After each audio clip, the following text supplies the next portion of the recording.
Hello, everyone. Welcome to She Knows Arsenal. This is a live show.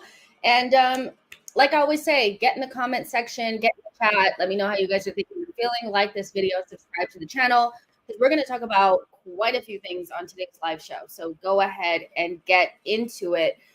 We're going to be talking about, we're going to do a little bit of a Premier League roundup, a little bit of an Arsenal roundup, kind of talk about the things that have happened in the Premier League over the last match week. We'll also talk about Fofana to Arsenal, Osimhen to Arsenal, and Ramsdale's January move. So, which looks inevitable at this time. So, yeah, I told you guys I would be live Sunday afternoon, and I'm here. And I'm here. So, there you go. Let's see what you guys are saying here. Crucial says Fofana will be a dream signing for us if Eddie gets the deal done in January. Jeffrey says Osimhen and Fofana really okay, and Ramsdale leaves in the January window. Very interesting. Oh my God, I'm amazed how you guys come up with this. I don't know how I came up with this. I'm just going by what people have said. Team statistics have talked about Osimhen. Fofana has also been linked to us multiple times, and Ramsdale has been linked to a move to Wolves by AJ Wood, who is somebody that's really good at reporting around the teams in like that area. So I don't know how I'm making up stuff. I'm definitely not making up stuff, but you definitely showed up anyway. So how about you just sit down, relax, get a drink, and enjoy the show. Matt G says, I can't see us signing Osimhen. If Chelsea go in for him, they'll offer an 8-year contract. We can't compete with that. We'll definitely talk about that. Nashville says, did I just click on the clickbaitiest title ever? Yes, I did. I don't know how it's clickbait to say that Arsenal to sign Fofana and Osimhen. We're going to talk about both of those. One would be in the January window, and Ramsdale going to Wolves. None of that is clickbaity. It's no different than any other show that I've ever done. Let's see. Nicholas says, title rivals drop points. Spurs get good evening from Aston Villa. Arsenal on top of the table. Great weekend. Love that. And there's about 80 of you guys in here already, so make sure you guys like the video and subscribe to the channel. Before we get started, I need a drink of water. You guys, I'm not feeling well at all. And haven't for like a couple days now, basically since Thanksgiving. So excuse me if I need to like, blow my nose or something like that. I'm just not feeling the best. Mafia Boss says Osimhen and Fofana title winners. C. Walder says, awesome hoodie. Thank you so much. And I got it from Art of Football. I didn't mean to do that. Art of Football. It's cute, right? I love it. Boy says, everyone is saying we're going to win the title now. Who's everyone? O'Malley says Fofana would mean the end of Vieira or ESR. Maybe that needs to happen. Maybe that's what needs to happen. Look, I'm somebody that's been a big advocate of Vieira. I also do like ESR and think he's quite talented, but Arsenal need to get very serious when it comes to their midfield, because I feel as though we are winning despite our midfield, not because of it. Declan Rice is doing a lot of work in there. We were very reliant on Zinchenko to progress us up the pitch. So, if somebody has to go or a player's Arsenal career ends, because we need to get serious about midfield, just like we wanted to upgrade the goalkeeper, just like in January, a couple of years ago, we were really ruthless about Aubameyang. If that's what has to happen in order for Arsenal to get better, then that's what just has to happen. You know what I mean? Let's see. Dr. Ken says, do you regret Arsenal not going for Tielemans on a free instead of Havertz? No. I don't think the two are like, I wouldn't take Tielemans to not get Havertz, if that makes sense. I would have rather us just go for somebody completely different. I don't think Tielemans at this stage would have felt like he doesn't even start for Aston Villa. So what is he going to do at Arsenal? And I think if you don't want somebody in midfield that's easy to knock off the ball, that lacks athleticism, Tielemans is kind of that guy. Like if you watch him play, he's just not physically up to the standard. I think he did well today against Spurs. Talk about that. But for me, no, it's all right. Like it's all good. I will hope that Havertz does the business. You know what I mean?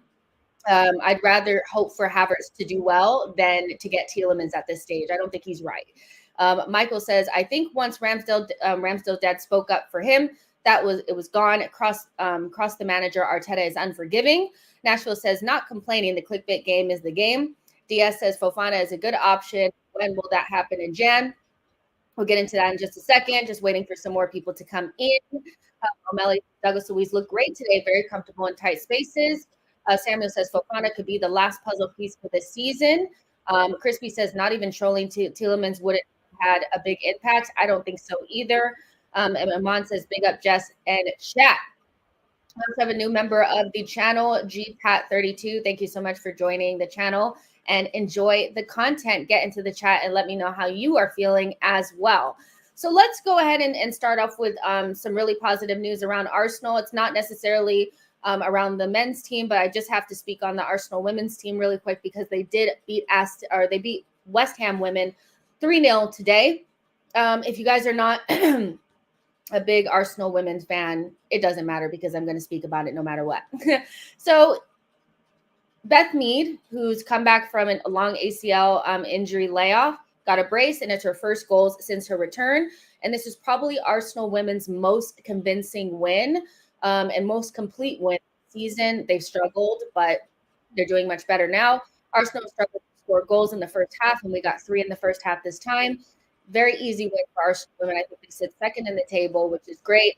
After going out of the Champions League in the playoff rounds, it's really important for Arsenal women to win something. And when I mean something, I mean the WSL. They kind of need to win the league. Seems like a tall order considering how good Chelsea women have been so far this season. But right now, I'll take what I can get. 3-0 win, convincing, at home. Nothing more I really need to say about that, but I just wanted to touch on that.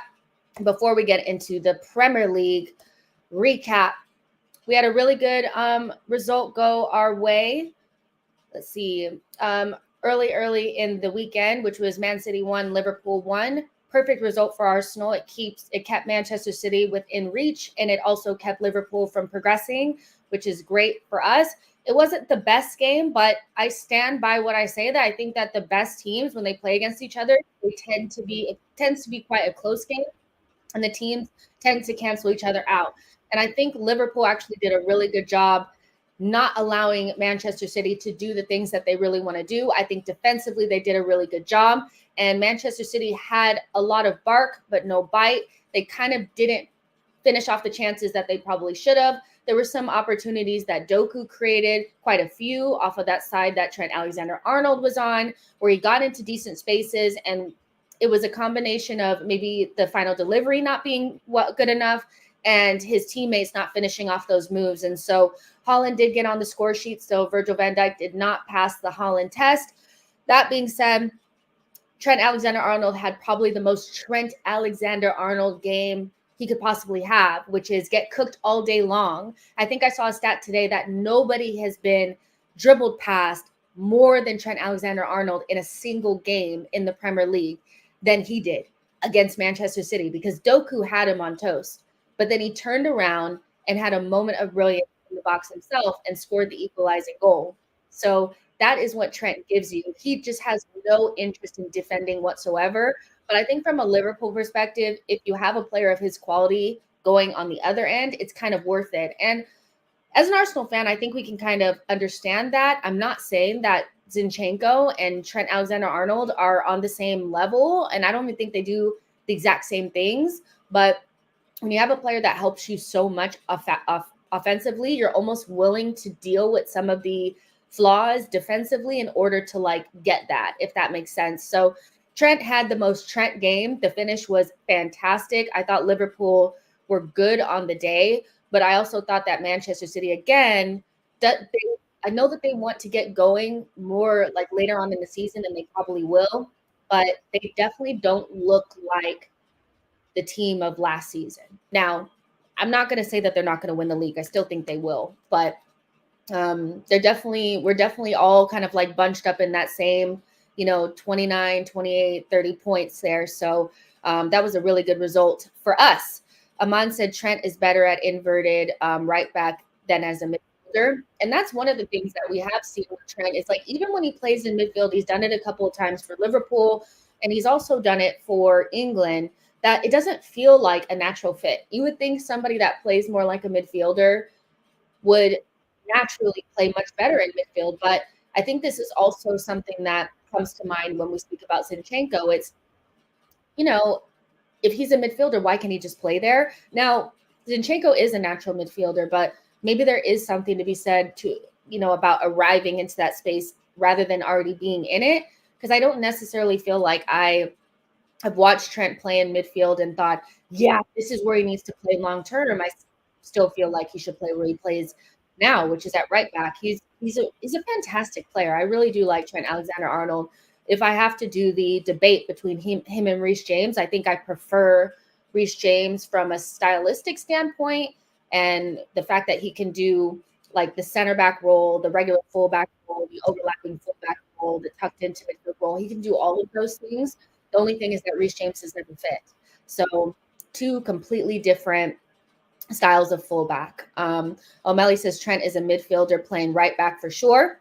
Diaz says, Jess, I don't even think Trent cares much about defending. He cares about scoring for Liverpool. And as long as he's doing that, I don't think that people will mind it that much. Do you see what I'm saying? Like, everybody has ways of playing. And I think, as long as Liverpool have a strong defense around him, he doesn't get exposed as much. But when that defense is a little bit weaker and those midfielder a little bit bigger, he gets more exposed. So it's high risk, high reward.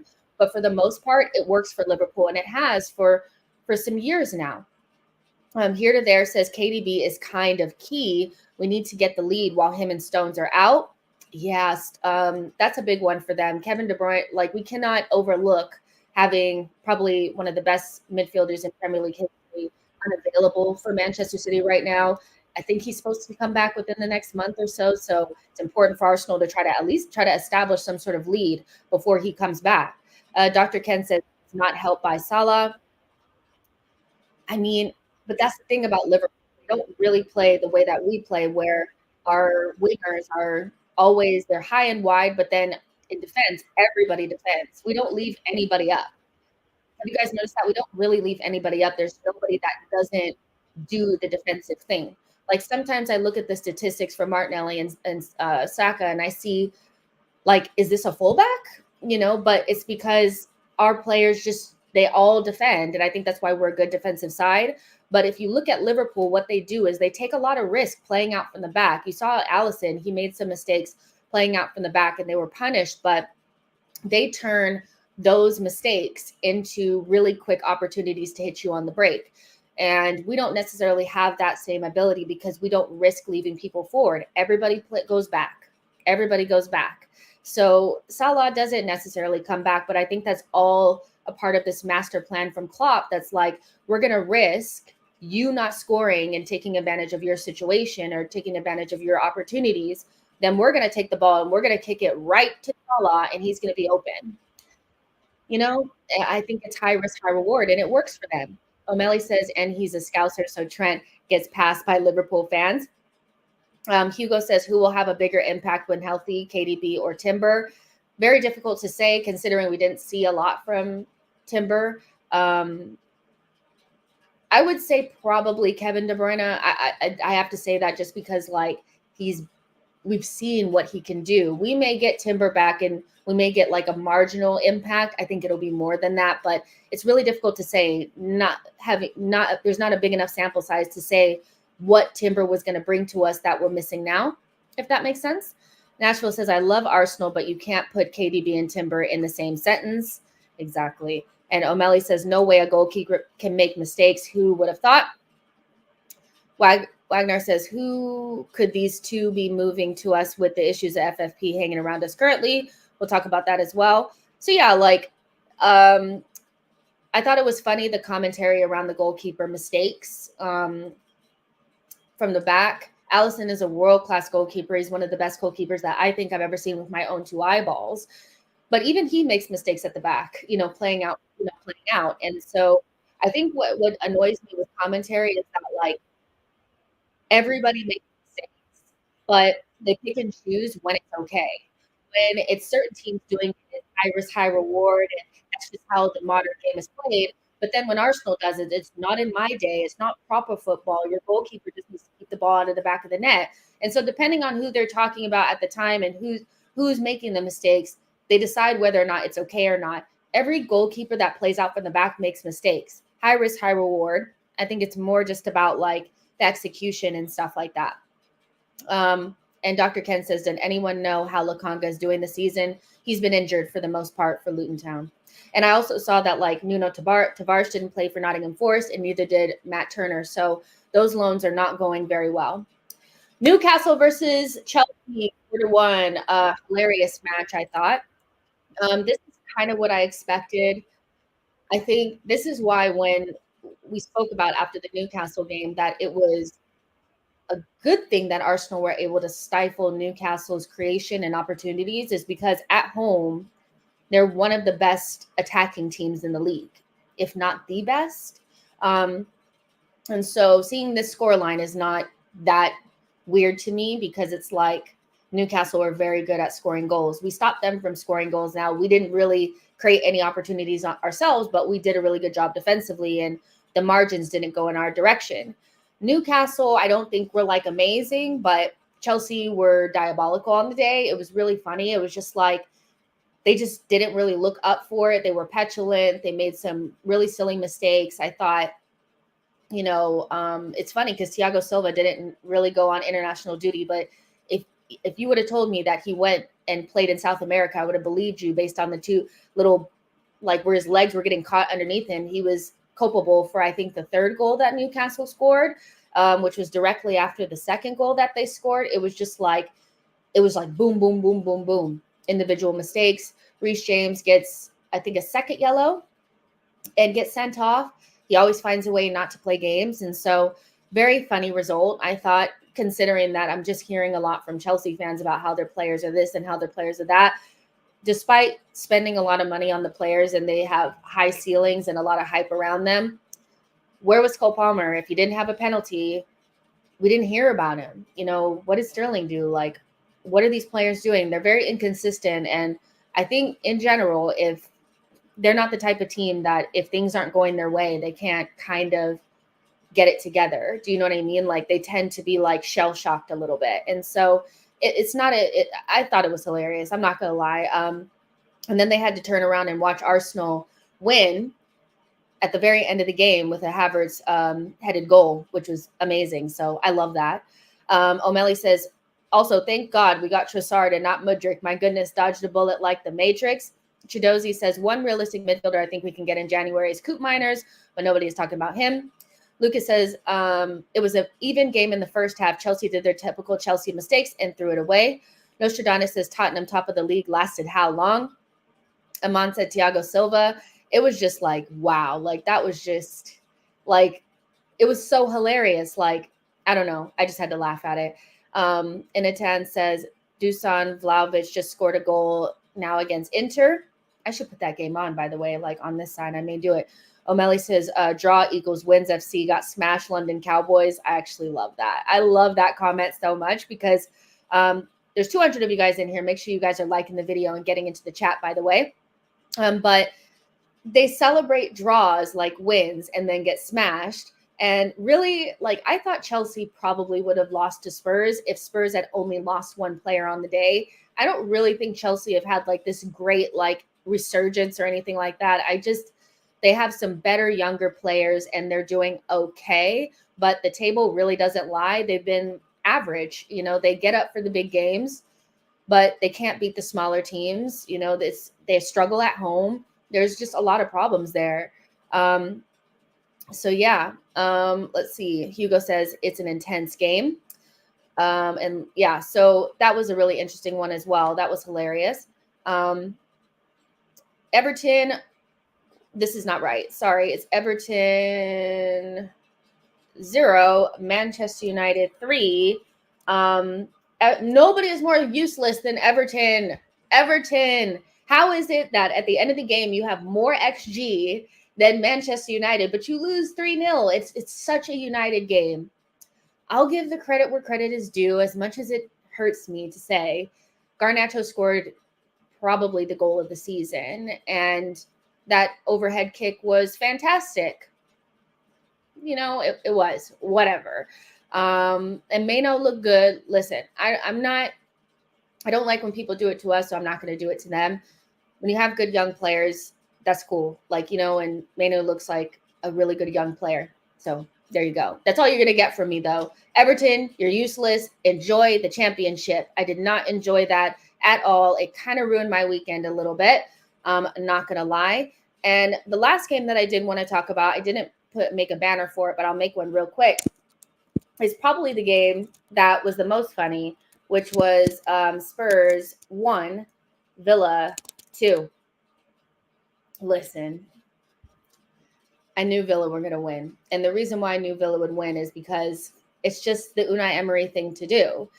They got smashed in the first half, I thought, Villa. They didn't seem to be able to deal with those runs into the box by Pedro Porro. They had a lot of spaces on the wings, Spurs, so they were switching the ball quite frequently and then getting into wide positions. And really, the first half was all about Aston Villa defending their box. It was just them getting into good positions in the box to make blocks and Emi Martinez making saves. And really, they were on the ropes for the entire first half. And were maybe lucky to go into the first half 1-0 down. But at the same time, like Spurs, it's not commendable just to make the chances. You have to put them away. And you can't just be offside. Like, Aston Villa deserve, I think, a lot of credit for holding that line, because it's not like you just get lucky.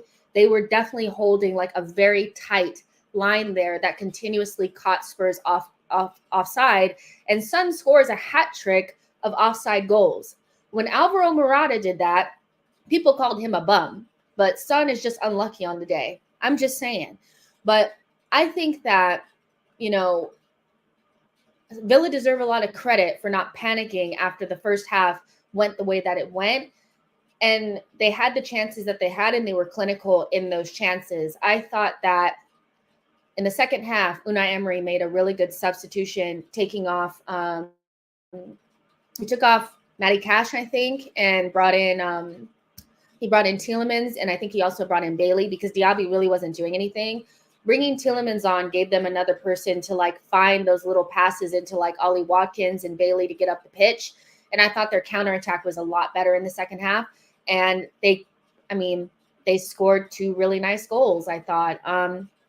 One off of like a set piece and one off of just like a regular cross. Listen, it was a very, very funny game. It really was. And Alex put out a tweet. If you guys don't know Alex, he's does all the videos and stuff. Like, his channel is a different knock. He had tweeted this, and I thought I really liked the tweet, because I think that it just sums everything up about like Spurs and the way that they play. And he said, playing our way, no matter what, is the ultimate results-based business. It's only impressive if it works. And I know that we don't necessarily love it all the time, and we want to see Arsenal go gung-ho and play our way against everybody. But that's how you get the results that Ange has gotten over the last 3 games. They've lost 3 in a row because sometimes playing their way isn't always going to give them the results. Sometimes you have to modify the way that you play for the opposition. Sometimes you have to realize that you don't have the same players that you have all the time and modify things a little bit. Sometimes you can't press 100% for the first 60 minutes because you run out of gas in the 70th minute and you're dead on your feet, especially after an international break. So I think Villa, that was a masterclass. Consider also, like, Spurs haven't lost a game at home this season. So it was a tough place to go. The first half didn't necessarily go the way that they probably wanted it to. Unai Emery made the right subs, and they were clinical when they needed to be that. And they caught Spurs offside so many times, and it can't be looked at as just unlucky for Spurs. Like, Villa were good when they did that. And speaking of Douglas Luiz, because people keep talking about him, besides his press resistance, probably the thing about him that stands out the most and is the most attractive for a team that doesn't necessarily have this in their team is his ability on dead balls. The ball that he puts in to Pau Torres for their equalizer is just something that we don't see from our players. I don't know if our players can't do it or they're not being asked to do it, but I do think we lack a dead ball specialist in our team, somebody that just can put the ball on a dime on somebody's head, and then somebody that can score off of dead balls. We don't have that, and he does that. He looked pretty good in this game. I thought in the first half, he struggled, probably because of the players that he had around him and just the way the game was going.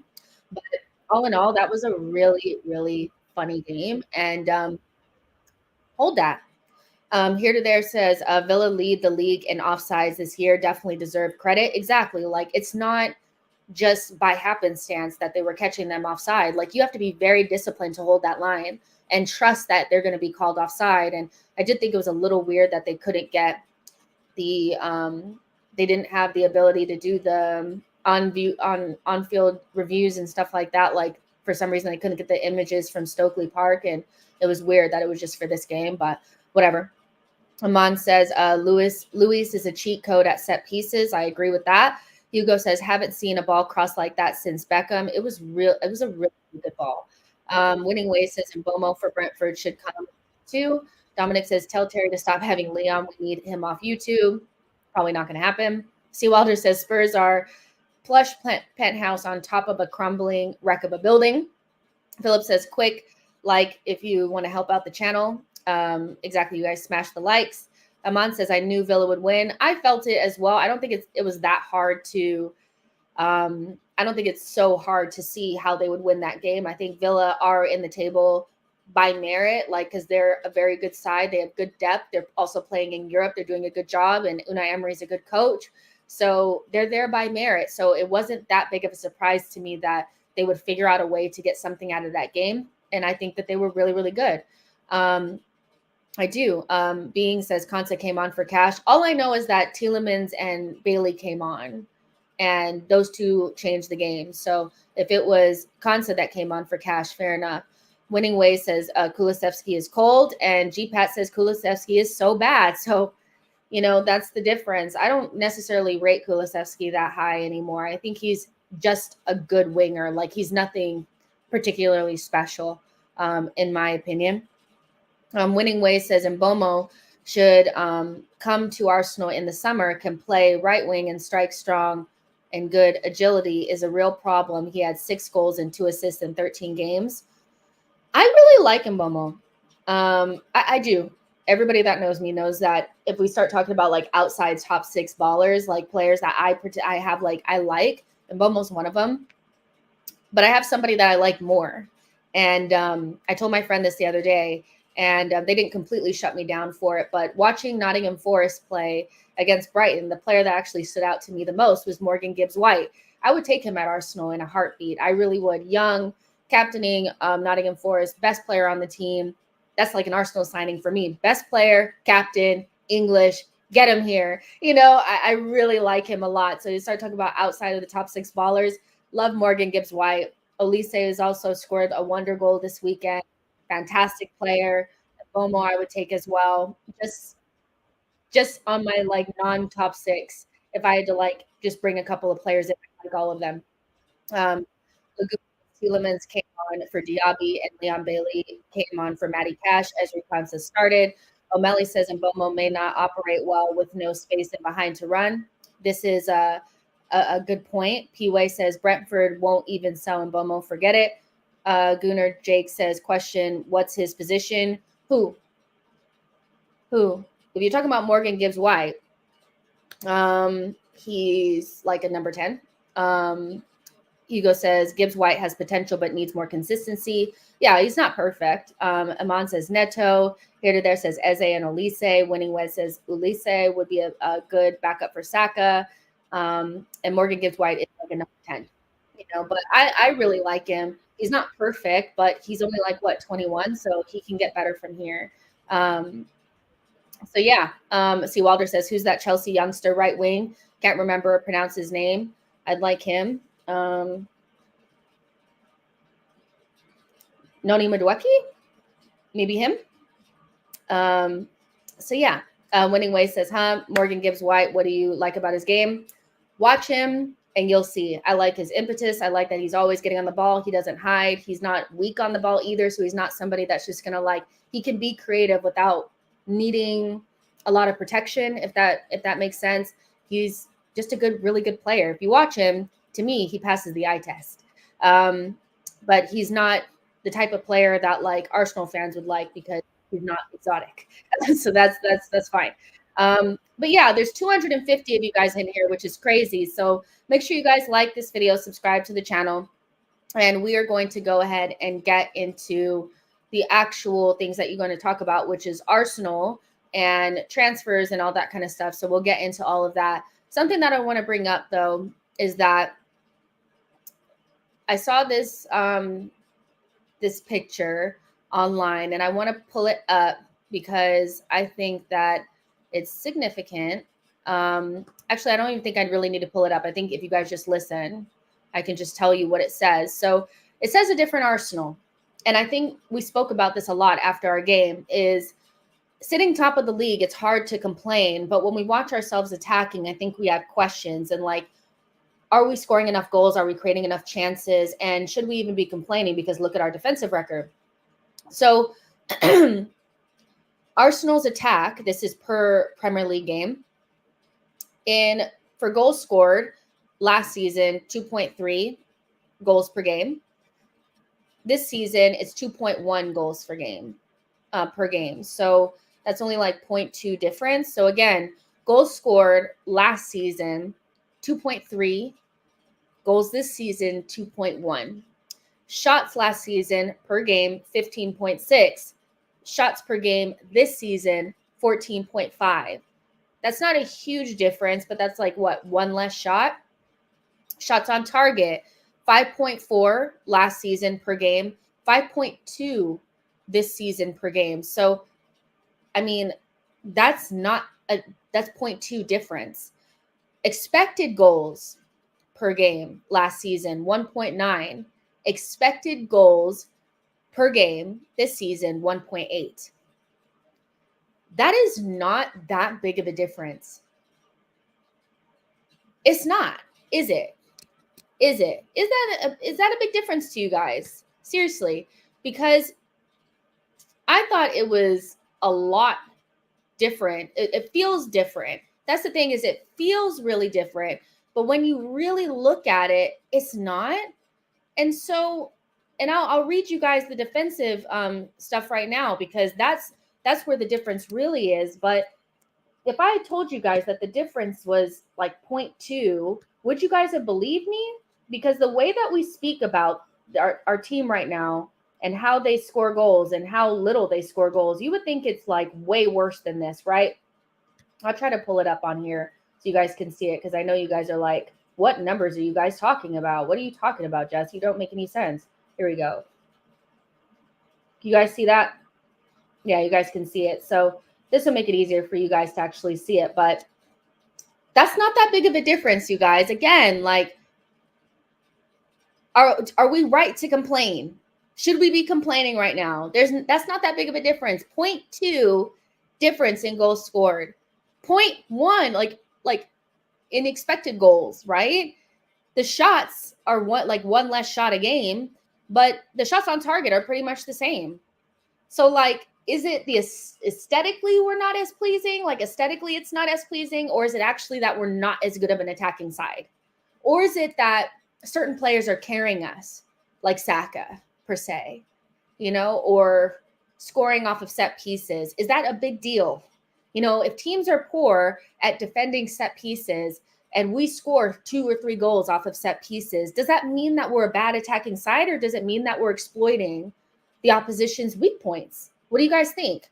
Because these numbers don't say to me that Arsenal are like that bad of an attacking side. I think aesthetically we don't look as good, but we're finding ways to deal with the way that people are playing against us.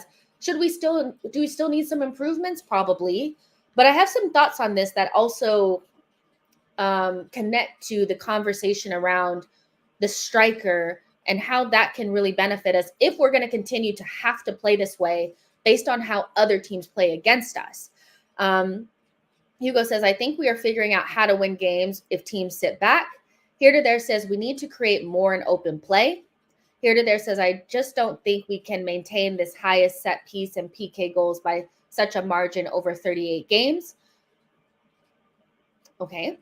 And Lucas says, people act like we didn't have boring games last season, like Leeds, PSV, Palace, Southampton, Brentford at home. We even West Ham at home wasn't great. Nashville says, we are also playing a lot more low blocks. Some of the games that we have now actually remind me somewhat of the games last season when, like, right after Christmas, where teams decided, you know what, we're just going to sit off. You guys remember that period, like Leicester away? Leicester away was one of those. Everton away was one of those. We lost that game.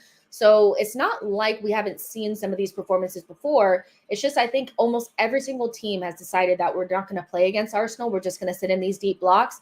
And so the space, like watching Aston Villa and Spurs play, I'm like, well, if teams play like this against us, we're going to play a lot better. We've seen it. When we played against PSV, we looked like our old selves, but like that space is just not there. So if we have to force it a little bit, I think we just have to be more clinical. Example, when Gabriel Jesus misses the initial header or doesn't score that initial goal and it comes back to Trossard and he puts it in, that needs to be 1-0. That's early on enough in the game where it doesn't feel like, you know, like it's taking us too long to break them down. So maybe it's just about being more clinical and having more clinical players in those positions, because this is not going to change. I don't think teams are going to start opening up against us until they figure, you know what, I think we'll get to the point where teams just are lost in the dressing room or lost in the tunnel. So they just are like, forget it. But I don't think this is going to change. I really don't. O'Malley says expectation changes perception. People forget how low block stifled us terribly last season. Leahy says those stats explain why we are top of the league. Aman says, interesting. For me, the data doesn't back up we are seeing intact compared to last season. But I mean, this cannot be like the difference that we see from last season to this season. I think a lot of it has to do with the way that people are playing against us, but it's also the fact that like we just don't have, like, we're not scoring as many in open play and we're not creating as many open play chances, but we're finding different ways to win. So isn't that more important? Like, what do you guys actually really care about? Do you guys care about what it looks like and how it feels like? Do you just want the vibes and the emotional side back, or do you want to win? Right? Hugo says, Jess Lautaro has 13 Serie A goals so far. Would you take him at Arsenal? Probably not. I don't want another small striker. Giantesco says, Brentford were super deep against us. I couldn't believe it. Deeper than Mariana Trench. Darker says, it's the football people are complaining about. One thing Arsenal are known for is free-flowing football, but it's different era now, and we are concentrating on limiting opposition chances. Philip says, if you factor in injuries, we are clear of this time last season, in my opinion. Michael says, fans are complaining about the attack because we're not scoring the pretty team goals that we did last season.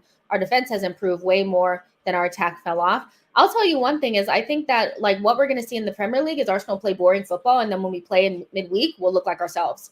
I think in midweek in Champions League, we've looked a lot more like ourselves than we do in the league. And I think that's because Champions League teams don't care. They're going to play their way. Like, do you see the way Sevilla played against us at home? That was just like, they just threw the game away.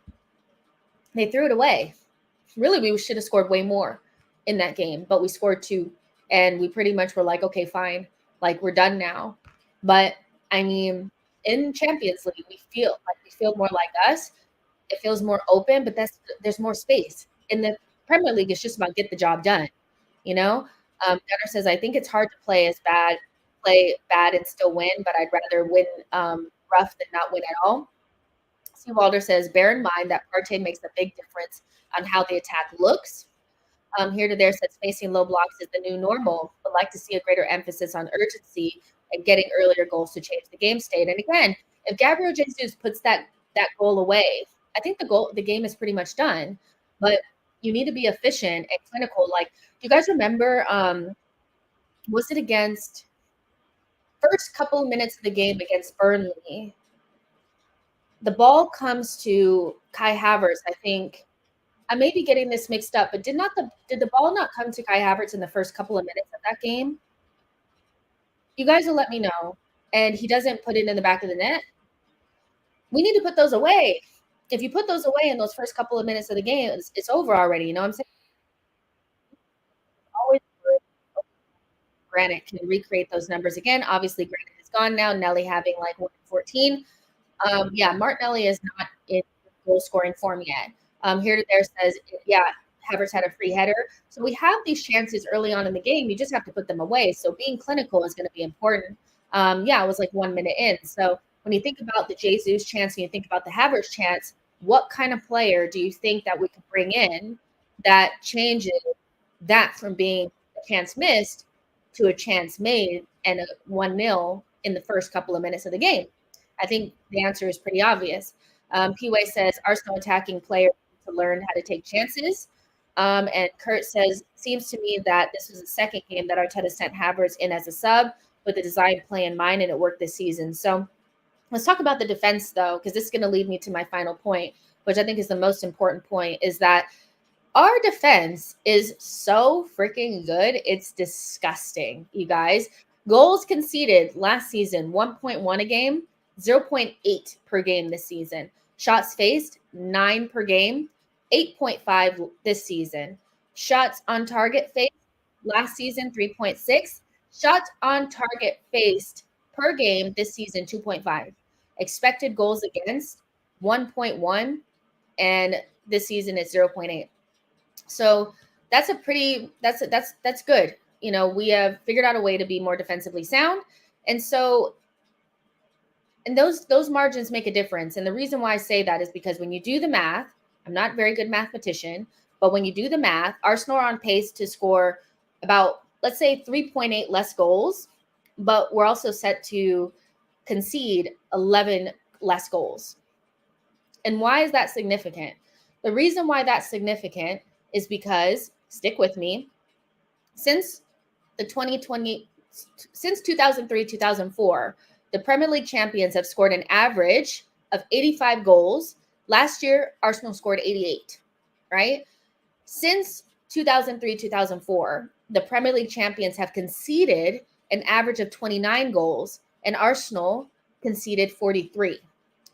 When you look at that and you look at it without emotions and you say, okay, Arsenal last season scored they scored 88 goals, and the average winner of the Premier League scores 85, but we were maybe 13 goals over the average for goals conceded. What was our problem? What was our problem? I said this at the end of last season when people were like, we need a striker, we need a striker, we need a striker. We didn't score enough goals. It wasn't that we weren't scoring enough goals. It was that we couldn't get the ball out of the back of the net. There were goals, like there were games that we had at the Emirates that should have been clean sheets, that were not clean sheets because we weren't concentrating. I think about like Fulham at home, Aston Villa at home. We gave away goals in those games that we didn't need to, right? And so even though like attacking wise, we were great, there still weren't games where I felt like we blew teams away either. It was like 2-1, 3-1, 4-2, games like that. This season, it's 1-0, 2-0, games like that. It's not as exciting, but it seems like the better formula to get us to where we actually want to go, which is not playing the best football in the league, but it's winning the Premier League, right? And so I think that this gives us a good indication of like why Arsenal probably went in this direction. Have we went too far in the other direction for you guys? Maybe some of us really missed that other way of playing, right? I understand that 110%. I miss the vibes from last season. But do I want to give up the goals that we gave up last season? Hell no. Nah. I didn't like that, y'all. I really didn't. Some of the goals that we gave up, like I think about Gabriel getting the ball taken off of his toe by Mitrovic. Didn't love that. The goal off of the corner from Douglas Luiz where I don't know if Ramsdale got fouled or not. I didn't love that very much. I didn't love the 2 goals that we gave away to Aston Villa early on in the game that we played against them away from home. I didn't love that. So even though we had some great games where we scored some nice goals and it felt good, to me, this is like the more boring our games are, probably the better, because Manchester City's games are usually boring. And so there's a reason for that. It's because they usually win and there's usually no drama. This season, we haven't had that much drama. So I think that bodes well for what we actually want to do, right? Winning Way says the only thing with our defense is if one player gets dropped from center back, it's all over. Look at the win percentage when Saliba and Gabriel don't play together. It goes from 70-something% to 50-something%. This is also why we probably need a center back, but we shouldn't. That's not what we should focus on in January, but we definitely need one in the summer. Dale says we have to give up 29-31 or we ain't winning the league. Line says first game after an international break, we normally struggle. Here to there says we gave away a lot of silly goals last year. strangely, I feel like we have been a bit lucky and not punished on some mistakes this year when we literally don't give anything away. Like, you can let me know what games you're talking about, but like Brentford is the one that maybe stands out because we made silly mistakes, right? So maybe Brentford should have scored a goal in this game. But when I think about like Everton, Palace didn't really create anything against us. Sevilla didn't really create anything against us, really. Game. What other games did we play? Forest didn't really create anything against us, really. Fulham was a shit show. Um, we gave them that draw for sure. Manchester City really didn't create much against us. They, except for like the first 4 minutes, Manchester City created like nothing against us. So I actually think like we're value for money here. I think we're a very difficult team to play against, and we basically stifle teams from doing anything. But I hear you. Sometimes maybe there are some chances that they should make, but equally, if you only have one chance in a game, you usually miss it. So if you give a team one opportunity a game, they usually miss it because they're so stressed out when they have the chance that they can't calm their mind down because they know that that's it. So yeah, Lucas says, no, we dominate on XG field tilt and stuff like that in most games. So yeah, it's definitely one of those. But I think that if we can get some of our players in form, I think quite a few of our players in the attack are not in great form. That will help. But right now, to be top of the league after feeling so like down about the way that we were playing, at least for me, I'm feeling a lot more confident in what we're doing, especially watching other teams play and seeing how open they are and how, they really leave a lot to chance, where I think most of our games will go the way that we want them to go, if that makes sense. So now that we've spoken about that, there's 300 of you guys in here. Make sure you guys like the video and subscribe to the channel. I always have to ask because I don't be seeing a lot of likes on the channel. So I got to ask. Don't make me ask. Just go ahead and do it. Help me out. But yeah, and so we sit top of the table, and which is really good. And I think our next game is, we play midweek against Lens, super important game at home, and then we play Wolves at home as well. So 2 really important games. Both should be wins. We definitely need to be winning those games, and I think we will. So I don't have much to worry about, and I'm just hoping that some of our players start to look more like themselves. I think that's definitely the key.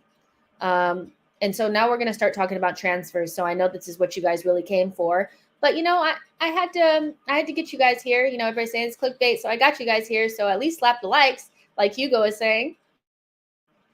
All right. Darker than the blue says we are controlling games without creating a lot of chances.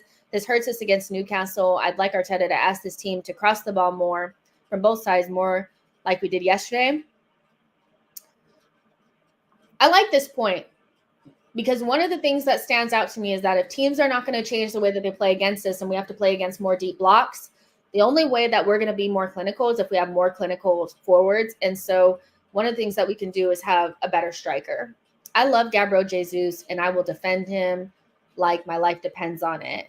But there's just one thing that he doesn't really have in his game, and that's being a clinical finisher. And if we're only going to get 1 or 2 chances a game, or teams are going to sit back on us, so we need to just finish that one chance that he gets, you need to have the right person up there. And so that brings me to the conversation around Osimhen.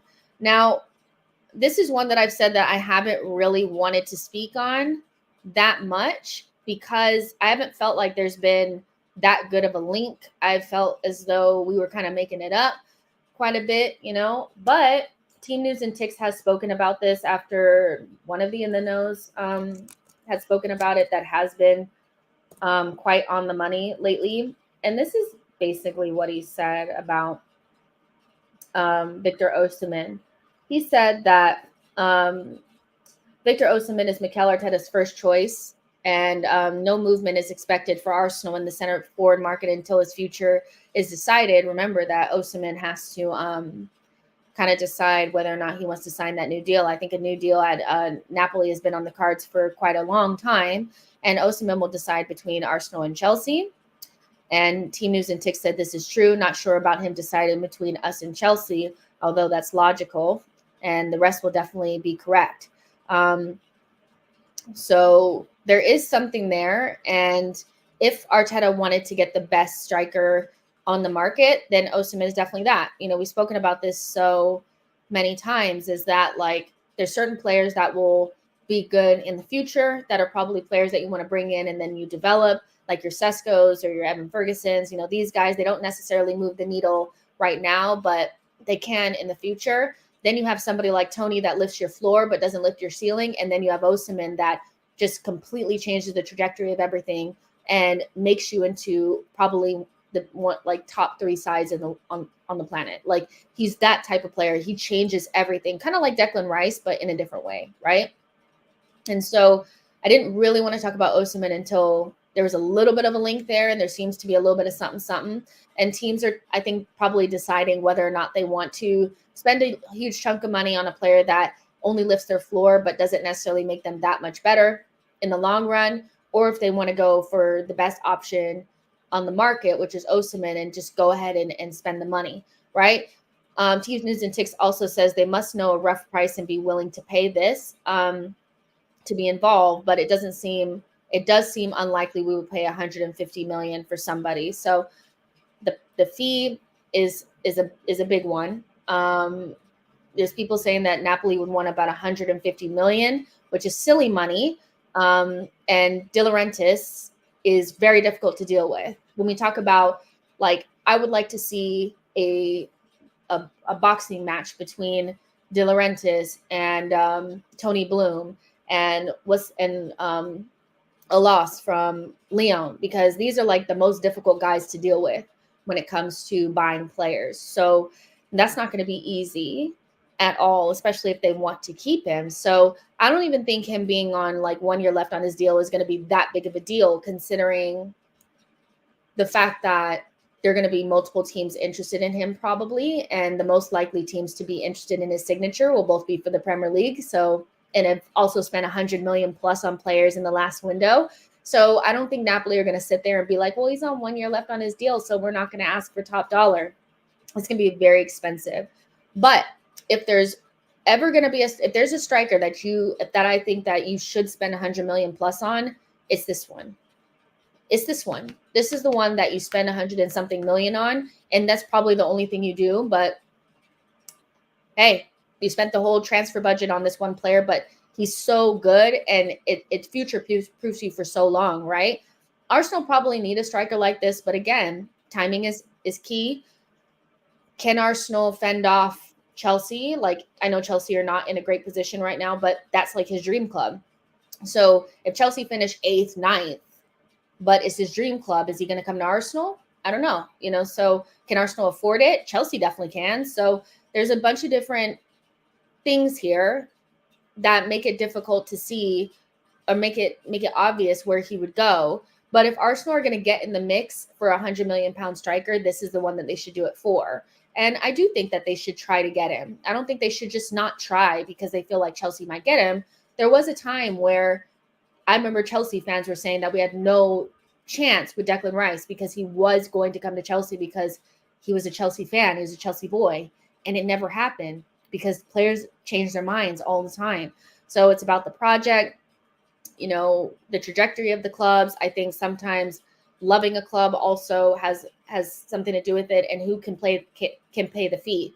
Those are going to be super important things. But this is going to be very interesting. If we don't get him, then it's like, I think you have to go for, because this would be a summer transfer, I feel like. I don't know why he would leave in January unless, Chelsea spend way more than what he's worth, or way more or enough to make Napoli feel confident letting him go. I'm sure Napoli still have ambitions for this season, so it'd be strange to let him go in January. But, Chelsea are the type of team that would throw down 200 million to get him in January like they did with Enzo. So it's so important that Arsenal go for the right targets and put their chips on the table for the right players. Declan Rice was definitely the right player to put your chips down. This is probably the next one, but this will be even more difficult to get this will be even more difficult to get than Declan Rice. Even more difficult. and Declan Rice, it seemed easy, but I'm sure there was a lot that went into that transfer that people don't know about. BB says Arsenal will have to sell to buy. That's the only problem in January. Boy says get us Carvadana and move Martinelli to striker. Lucas says Jess, who spoke on Fofana, I missed that. We haven't gotten to that point yet. Lionel says let's talk Osimhen to Chelsea. I mean, he may go there. Here to there says agreed. Victor is the only number 9 who can match Haaland and Darwin with size, athleticism, game-breaking potential. O'Malley says, isn't his contract up in 2025? He has like 1 year left. So in summer of 2025, yeah, I think his contract is up. Hugo says, the difference is Raya's made fixable mistakes. Oh, yeah, you guys are talking about goalkeepers. Lionel says, how do you feel Osimhen will fit into Chelsea? I don't think I think he just will go there. Like, they'll figure it out. They've clearly got Nicholas Jackson as just like kind of like a filler player. They're always going to buy a big striker signing. It was always going to come after they did the midfielders and the defense. So I don't really know how he fits in there. I think he would fit better with us. It makes more sense. Like for Arsenal, I can see exactly how this works. Saka putting it on Osimhen's head, boom, goal, period. It's just that simple. For them, it's a little bit more like, okay, like he probably would work for them, but we feel more developed at this stage. I think the biggest thing that they have in their pocket is the fact that they can spend the money. That's the biggest one. A cow says, oh yeah, you guys are talking about that. Winning Way says, Nkunku wants Champions League football. Listen, Arsenal should grab him all day long. Josh says, Osimhen is going to be so expensive, and I think he'll probably flop in the Prem. Why do you feel that way? Why would you think that Osimhen would flop in the Premier League? I want to know what your reasoning is behind that. Let's see. D'Angelo says live. Yes, we're live. Yes, we're live. T01 says, why would he go to Chelsea? Like genuinely, because that's the club that he's always loved. He's spoken on it multiple times. It's either Chelsea or Manchester United. But a lot of players are like that. I think a lot of players now that are growing up have only seen good Chelsea, like Chelsea being the main team in the Premier League, winning things. So they'll have an affinity towards the club, where Arsenal was kind of always like, we're not, the people that love Arsenal are like my age, in their 30s. These players are in their early 20s. They've only really seen Chelsea as like the main force, maybe a little bit of Man United. So affinity is not always the most important thing unless they're like hell bent on playing for that club. What's best for their career usually ends up trumping that, which is why we got Declan Rice and Chelsea and Man United did not. And so I think the most important thing for this is who can spend the money. That's it.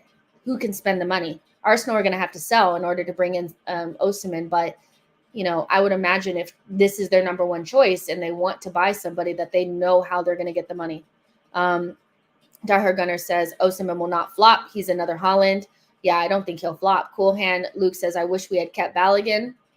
Lucas says he knows Obi Mikel. I don't know if it's necessarily, do you think it's Drogba, African striker? Could be. Can also be Obi Mikel. So there's so many different reasons why he would choose them. But Declan Rice's like idol is John Terry. They're very good friends, and he's at Arsenal. So those things aren't always the most important thing. It's a factor, but when we start talking about the most important factors, it's where's the best place for you to go to win trophies? Where's the best place for you to go to play at the highest level? If Chelsea finish somewhere in like 10th, 8th, 9th, 10th, second year in a row, is that actually the best place for him? If Arsenal are fighting for titles, who knows? So yeah, Winning Way says Rice looks up to Yaya. Yeah, he does look up to Yaya, but I actually watched an interview of Declan Rice saying he literally, like, his idol is John Terry. I watched it the other day. It is, and they're very good friends. Winning Way says Tierney would have been great if he had big boy striker, but the problem is there's no one to cross to half the time, and we don't shoot outside the box. Reasons why I'm looking at Fabian Ruiz. Yardman says Osimhen is not cooking right now. Listen, strikers go through difficult periods, and aren't Napoli kind of struggling a little bit because didn't they lose their manager and stuff like that? So he's not cooking right now, but I mean, he's been cooking for a while. Boy says, get me Nico Williams or Carvadana on the wings and get me that lad, Nicholas Seibold. You've been talking about him for so long. Lehman says, can you see our board freeing funds for January? The Cronkies have it in them, but I need them to treat AFC like what? But I see they seem to treat AFC like their side dish. If only we could be treated like the Rams or the Nuggets.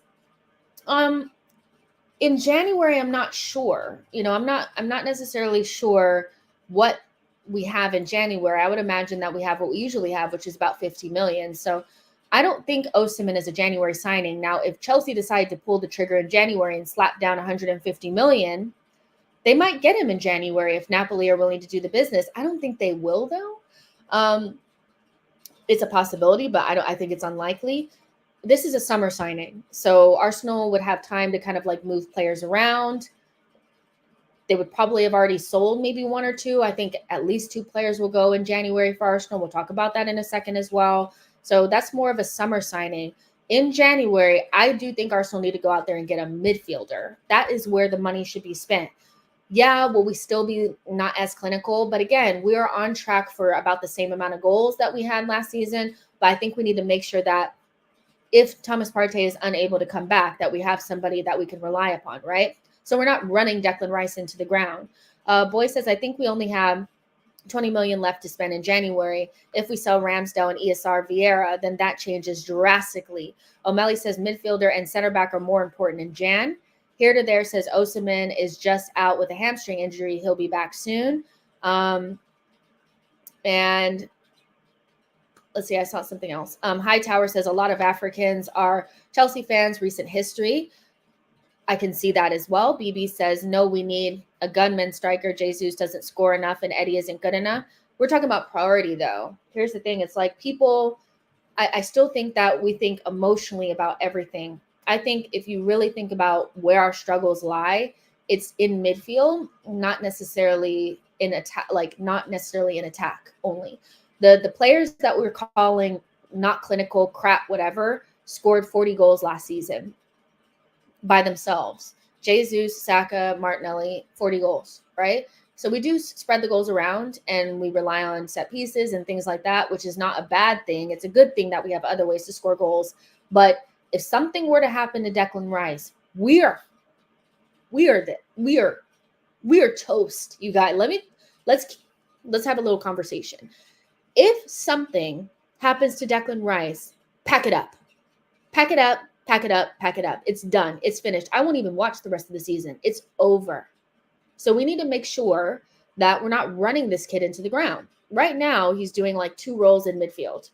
I think we need to figure out a way to settle Declan Rice into that 6th role, not have to play Jorginho as much, make sure Jorginho is having more of a limited role like he did before, and bring in somebody that's going to make us more robust in midfield, somebody that's an actual midfielder. Because right now it does feel like the Havertz midfield thing hasn't quite worked out. We're losing Odegaard a little bit in midfield when we try to play 2 number 10s. So Arsenal need a 6-8. That's what they need. We can't get Douglas Luiz. We cannot get Douglas Luiz in January. It's not happening, right? I think we have to accept that a little bit as the case, that we're not going to be able to get Douglas Luiz. Why would they let him go? And he's going to cost an arm and a leg. But there's another player that probably is a little bit more attainable that gives us similar qualities that we should probably be looking at in January. But if you take the emotional side out of it, of just wanting that striker because you're sick of seeing Jesus up there and Nketiah, can we not, is it not the midfielder that we need? I think it's clear. I think we need that. Jordan Davis says Declan Rice can handle he's played numerous games for West Ham over the years, hardly been rotated. Last season, he played almost every game. That boy Rice has an engine on him. He does, but we don't want to risk it. We still need to, we have a couple of players that are carrying us quite a bit. And so I think in order to relieve them of some of that, we need to get some, especially from if you want Declan Rice to not have to do as much and you want to release Odegaard and give him more freedom, then you need to bring in a midfielder that allows them to do that. Basically, you need to do what you should have done in the summer window and just brought in a midfielder that upgrades upon Xhaka. That's all you really needed to do. So that's what Arsenal need to go ahead and do. right? Take some of the responsibility off of Rice, release Odegaard. That gives us more creativity. That means we don't have to rely on Saka. I think it's an easy ripple effect to correct right now. But we have some players that are doing a lot more than I feel like they need to do, and that's what ends up being the injuries. Alistair Ben says, I think we should get another left back and move Zinni into midfield. Maybe, or we could just get a midfielder. That works, because we have Tommy, we have Kivior, we have Zinchenko, we have a lot of players, and Timber comes back. We have a bunch of players that can play in those fullback positions. So I actually feel like midfield is actually where we need to figure things out. Cool Hand Luke says, is Partey leaving in January? I don't know. The rumors are out there that he may end up somewhere else in January. He's not going to be available to us until after, January. So he could go. And if he goes, you 100% needs to go in there and get a midfielder, like on period. We really do, But going back to the Osimhen thing, I think that if there's a striker that we should try to go after, if he has any interest in coming to Arsenal, like if he says, look, Chelsea is my dream club and I want to see what happens with them, but I still will consider Arsenal. Arsenal need to put their chips on the table. I think if there's even like a 10% chances of us getting him, and we've already spoken to him, and it's not just from Twitter that people are making it up, like they've actually spoken to his agent, and like there's an opportunity, 10%, 15, 20% chance, you go for it, because this is the only striker that could change the trajectory of the club. Everybody else is going to be either a future choice that could potentially become this type of striker, maybe, but it's still a risk, or it's going to be somebody like Tony that makes us a little bit better in the meantime, but we're going to have to replace sooner rather than later, right? And so if there's even a chance, we should try to go after him. And I'll say this now, that if we were able to get Osimhen and he ended up being our only summer transfer, I would accept that. I think he makes that big of a difference for Arsenal. Considering that probably in January we'll still get like a midfielder, I would say if we don't get anything else, F it, because he's the only striker that you can get that changes absolutely everything about the club. He gives you the ability to not get, the center backs will not have an easy day out, so he can pin center backs, and he's actually scary. Like the center backs will be afraid to like leave him alone. He gives you the threat in behind. He's good on aerial duels. He does a lot of good things. Like he doesn't do the link up play, but do we really need a striker to do link up play if we're just going to be trying to break down deep blocks? We just need to be able to cross the ball in and for somebody to put it in the back of the net. That's really where we're at, and if we need to do link up play, then we play somebody else on the odd day that we need link up play. But if anybody gives us space, that also means that we have space in behind, which means that Osimhen would make a lot of sense in that regard too. So things are changing. And so if Arsenal want to get the type of striker that's going to change everything, it's Osimhen. I'm not saying that we will get him. I know that Chelsea are in the mix, so that makes it difficult. But Arsenal have to at least try, because otherwise we're just getting suboptimal options, which doesn't mean that they won't help us out, but it's definitely not going to have the Holland effect for us, if that makes sense. P-Way says Santi Jimenez fit Arsenal than anybody else. I think that's what you're saying. Michael says, we're at the point where we don't need to get 4 or 5 solid players in the summer like we used to. We're at a point where we need 1 or 2 massive summer signings this season, and Osimhen is one of them. I kind of agree with that. Aman says, if we had that money for Osimhen in the summer, I feel like we should have put that money to Mbappe, in my opinion, but wouldn't be mad if Osimhen came. You got expensive taste. It's like, oh, well, if we had that money, we should have put it towards Mbappe. You got expensive taste, Aman. I hear you. BB says Tony can hit the ground running. He's Premier League proven. He can hit the ground running. Again, the problem with Tony is not that I don't think that he'll do well for us. I think he would do well for us. I think if we have him against Brentford, ironically, he scores that first goal and we don't have to deal with the VAR taking Trossard's goal away. It's in the back of the net. I think he scores a lot of the opportunities that we've had. I think he gets on the end of a lot of the opportunities that we've had. It's not that. It's just he's not going to be a Holland for us. He's not that player. Like he's just not that. There's levels, so he's going to lift the floor. He'll be better than Eddie, and he'll be a better finisher than Jesus. But is he world class? No. Is he going to be in the Haaland-Kane bracket? No. So there's levels to it, right? P-Way says, remember Arsenal signing Van Persing from Feyenoord? I do like Jimenez. I think he's a really good option that we may end up having to look at if we can't get like an Osimhen. I do like the Jimenez kid. He does look good. We still have so many things to cover, you guys, so stick with me. I figured we could do a longer show today because it's Sunday and like what else do we have to do, So stick with me. There's still 300 of you guys in here, and I want to talk about Fofana as well as Ramsdale before we get out of here. So, but I thought a longer show would actually be okay for today. Josh said Tony has been out for a very long time, though. It'll take some time for him to find his rhythm. Winning Way says, Tony, for me, and this Arsenal team with full season gets 15 or more. Boy says, we also can't sell Ramsdale because we need someone to play against Brentford wherever we might need him. And so here's the thing about Osimhen as well, is that you have to think about Tony and like his athleticism profile, whatever. Good hold up, good link up, good dead ball specialist. The only thing that he doesn't have the speed in behind. That's like the one thing is that in Europe, having somebody like Osimhen with devastating speed, that's game over. That's lights out. Right now, we're talking about we need a winger that's going to offer speed in behind. But what if you had a striker that offered that for you, is also clinical, aerial duels, good clinical finisher? Like, there's things that Osimhen offers that Tony just will never be able to offer because that's just not the type of player that he is. So even if you do get Tony, who you're going to have to spend 80 million on anyway, you're still going to have to go out and get that winger that's going to give you the speed in behind. So is it worth it? Why not just go after the striker that gives you everything? Boy says Tony is not fit. No properly run club is entertaining signing him until he's put together some post-January film. Even if he's like, my whole thing is if we get beyond the January window and we don't sign Tony, I don't want him. Edabai says, I would choose Vlahovic or Tony ahead of Osimhen as a Nigerian. I know Osimhen's limitations. P-Way says, do you know Nottingham Forest won UEFA Champions League in 1979 and 1981? Nottingham Forest was a like European, like proper European giant, like back in the day.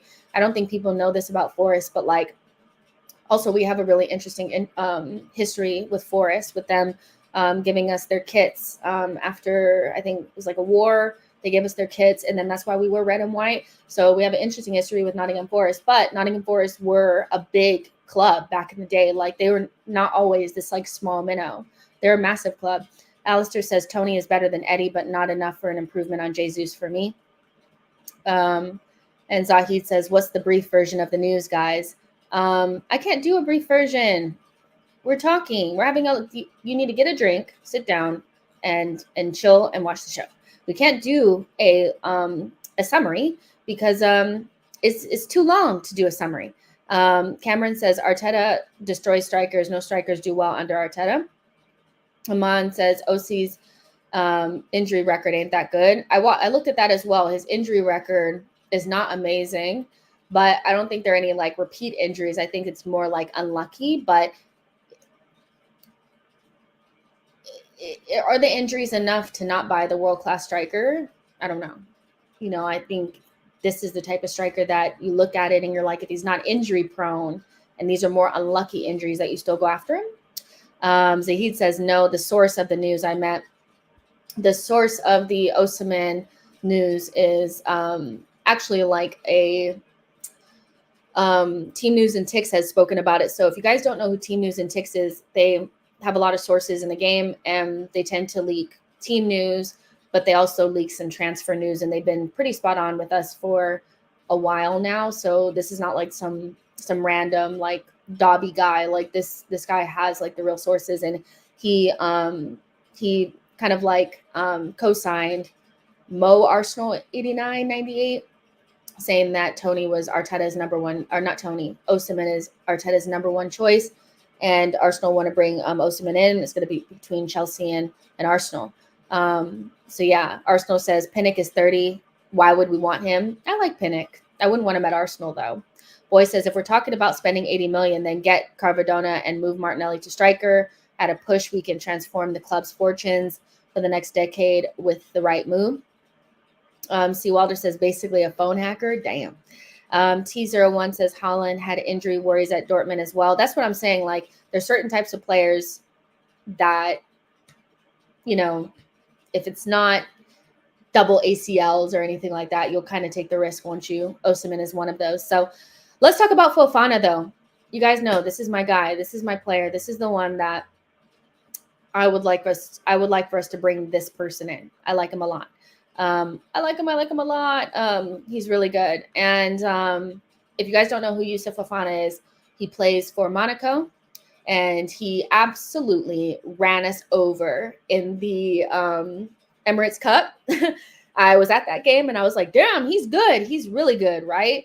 And so the good thing about Fofana, we are linked with him. Arsenal, Manchester United, and Juventus are all monitoring the situation of AS Monaco's 24-year-old French player, Youssouf Fofana.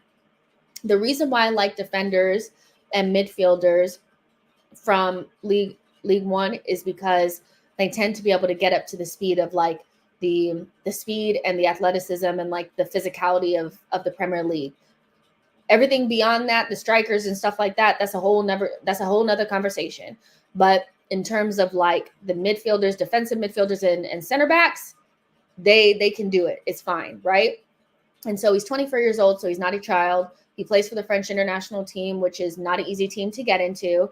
And so there's a lot of good things about him. And he rejected a move to Forest. And I'm so glad that he did, because he is light years ahead of Forest. He does not need to be scrapping lower mid-table with Nottingham Forest. He could easily play for a top 6 team.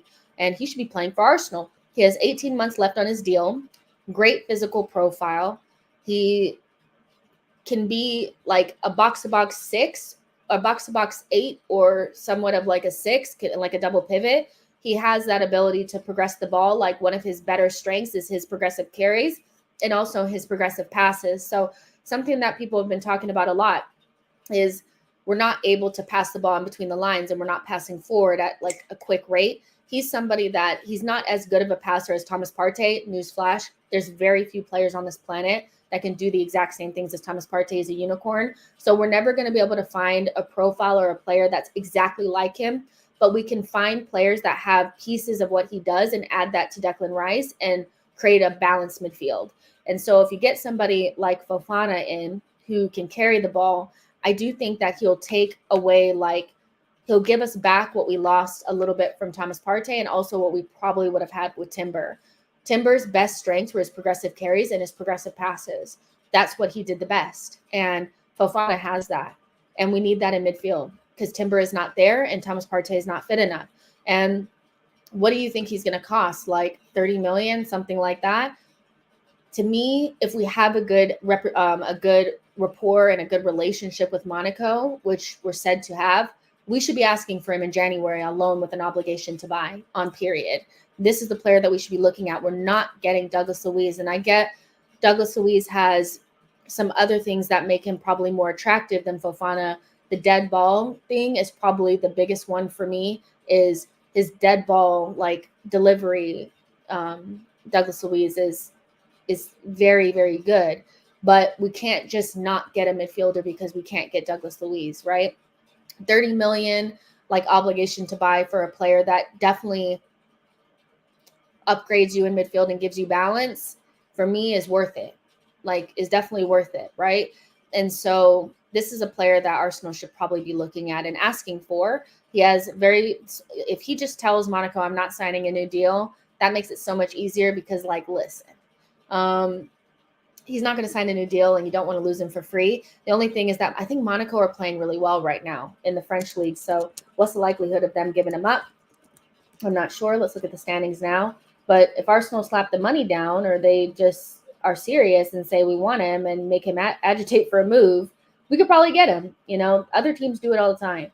Yeah, they're third, so could be difficult to get him. But they actually, like, didn't they win their game this weekend without him? So it's not like, oh, they didn't. They drew. So, yeah, they lost. But they were going to lose anyway to PSG. He wasn't on the pitch. But I don't care. We should be asking for him on period. This is the player that I want. 100%. Because he wouldn't stop us from doing anything else. That's another thing, is like, there's another profile that we need, and that's the Jorginho replacement. We need somebody that can dictate play from like a deep line playmaker. We need that as well, but like, so he doesn't replace Jorginho, but you don't need to replace Jorginho because Jorginho is still there. So you can add Fofana, and like, let's say Declan Rice needs a rest, you can play Fofana and Jorginho. It won't kill you, right? But he doesn't stop you from doing anything, but he gives you a profile that we just don't have.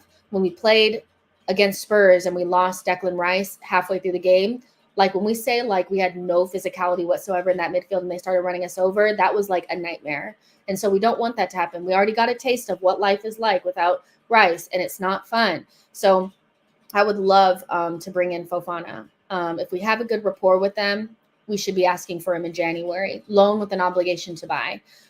Michael says, hopefully we have a good faith with Monaco after we gave them a pretty good deal for Balogun. The only way that it works giving them good deals like that is if it comes back to us. BB says, Arsenal won't sell Partey in Jan. That's all BS. Arteta said, always saying Partey is key player to the team. Okay. Aman says, I would be happy with either Luis or Fofana. I would too at this stage. Here to there says, agreed. Fofana's physicality over Luis makes him great value. The only thing that he really doesn't have is the dead ball thing. And like, that's something that we need, but it's not like the end all be all, right? Like the press resistance, the ball carrying, the passing, the physicality, the athleticism, all those things are there, you know, and that's important. That's what we don't have in our midfield. Adebayi says, yes, I agree. Fofana and Paulinho are good midfielders. Lionite says selling Partey in January would be a big mistake. Big. I mean, if he doesn't play for us, then I don't want to get into this again. I personally, I can't do it anymore. We know the deal with Thomas Partey and why it would probably be a good idea to move him on in January. And despite the constant going back and forth about it, if Fofana were to come in and Thomas Partey were to go, I think we'd be fine because Fofana would probably play more games and be available to us. And that's important, you know. Adebayi says Tony in January will secure the title for title this season, Fofana or Paulinho in the summer. BB says I'd still sign Fofana in January. He'll be cheap as he only has 6 months left on his contract. The Emancipator says, are these rumors? Yeah, the reports, some rumors, yeah. Here to there says Arteta says a lot of things we probably have seen in the last of Partey in the Arsenal kit. We have to accept it. Listen. Arteta says a lot of things. You're right. Blank Face Kelly. Oh, I saw something from somebody named Blank Face Kelly. It went away. Killa says life without jollof rice is truly not fun. I mean, we saw it. We saw it. Rice in the second, like losing Rice in the second half of that Spurs game was like KO. You know, not just because Jorginho made the big mistake, but we weren't able to play in the midfield. We just didn't have like anything. And before that, Rice had won all of his duels. He was winning everything. He was doing what he usually does, which is carry us. So we really need another midfielder. Aman says it wouldn't be a good idea to sell him in Jan. It's better to wait till summer. Partey could still play a role for our team. Are you willing to risk the title on Thomas Partey? Like that's the question that's the answer right now that I need from you guys. There's 300 of you guys in here. Would you be willing to risk our season on Thomas Partey's fitness based on what you've seen for the last couple of seasons? Are you sure that he won't just get a couple more once he's in the injury cycle of muscle injury? You can guarantee that he'll get another one. So is it worth, you know, because we have to sell somebody. So if you sold him, you know, you have the money available to you, sell another player as well. You have the money to bring in somebody that would probably be more available. So I think what people are telling me is that they risk our season on the back of somebody that's never been able to show consistency with availability. And I find that to be very shocking. I do. You know, if people are unwilling to trust Jesus's fitness, then why would we trust Thomas Partey's either? You know, I guarantee, like, I would put money on Thomas Partey having more injuries beyond January, you know? So I feel like it's a little bit disingenuous. It's more based on the idea of having somebody of his level than the reality that we probably won't have him as much as we need him. Leopold says Thomas Partey will not help us, sell him and get a young player that Arteta can mold. Leo says, I think Partey is finding the intensity of the Premier League difficult. Ability is available. He's not adapted to the Premier League very well. I just don't think that, his body is taking it well, because like beyond last season, where you guys have to remember, last season he didn't even play in cups. Last season he didn't even play in Europa League. We were putting him in cotton wool just to keep him fit for us for the Premier League. He didn't even play in Europe. So you can't rely upon him in the Champions League and the Premier League. So, and he hasn't really been able to maintain his fitness this season. He's missed almost the entire season so far, and we're almost in December. So it's interesting that people continuously pretend as though like this guy is going to magically gain fitness, but I don't think he is. And I wouldn't want to risk our season on him and his fitness. I'm not saying he's not a good player though. And I think that's, people are in the comments saying like he's a baller, he's our best player, he's our best midfielder, but it's almost like Thiago Alcantara at this point. Like Liverpool have moved beyond this guy. Like they're like okay to sell him now, and they're not even worried about him because they've stocked in their midfield. They're moving beyond, like they don't even talk about him anymore because the idea of him is not better than the reality of him, which is he's never fit. He's basically that, Winning Way says, what Partey can handle the league? He just lying about his age. That's all. P-Way says Partey is the main reason Arsenal beat Man City. If that's your reality. Adebayo says, without Rice, Ben White, with his defensive ability, the ball playing skills, can play the DM role effectively. Rice was also a center back like White. BB says, swap Partey for Fofana and Eddie for Tony plus 45 million January is a possibility. Boy says the 1 game in 10 is possibly worth it for people regarding Partey. I understand that. I know a lot of people feel like if it's just 1 game, then that's fine. For me, that's not good enough. Arsenal Era says we need a fit player like Fofana. Cameron says, Jess, I hear you on the Partey issue, but the real. Let's see. I don't know what that means.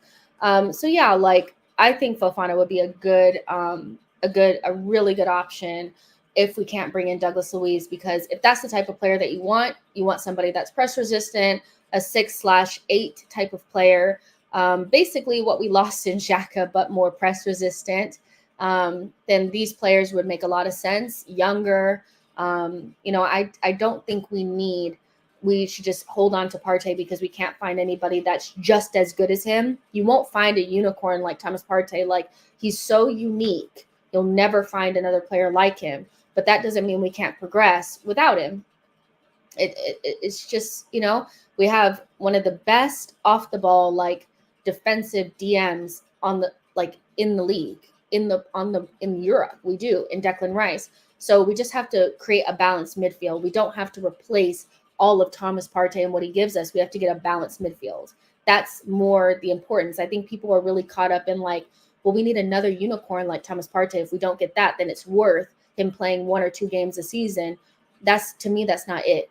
Declan Rice is so good off the ball that if you just get like a player like Douglas Luiz or a player like Fofana in there and allow Odegaard more freedom, I think we're fine. I do think that we'll move forward. Winning Way says Partey is on another level. You lot don't appreciate how clever he is on the ball, just with the little passes between him and all the players around him. Yeah, those passes are really great while he's on the medical table. You're right. Leonide says Rice can't do what Partey does, neither does Fofana. You don't need what Partey does. You need to balance your midfield. Arsenal Era says if we are bringing in a midfield in January, Mikel would definitely look within the league because he wants a player to adapt real fast. This could be really hard to get. Bob says Rice, Partey replacement. We need a Xhaka replacement. Get a CM Luiz from Villa and a striker, maybe a right back center mid. Diamande from Sporting looks really good, like Saliba 2.0. And we need a right wing to cover Saka or take his spot. That's a lot of stuff. I think we'll get one player. I think we'll get one player at best. So that's a lot. I agree. A striker, a center back, a midfielder, and a winger. We need all those things, but it's about priorities, you know. D'Angelo says Fofana, his young and the best solution, or Luis.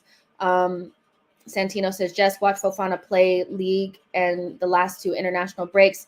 He's good, real good potential. Yeah, I've watched him. I think he's really good. And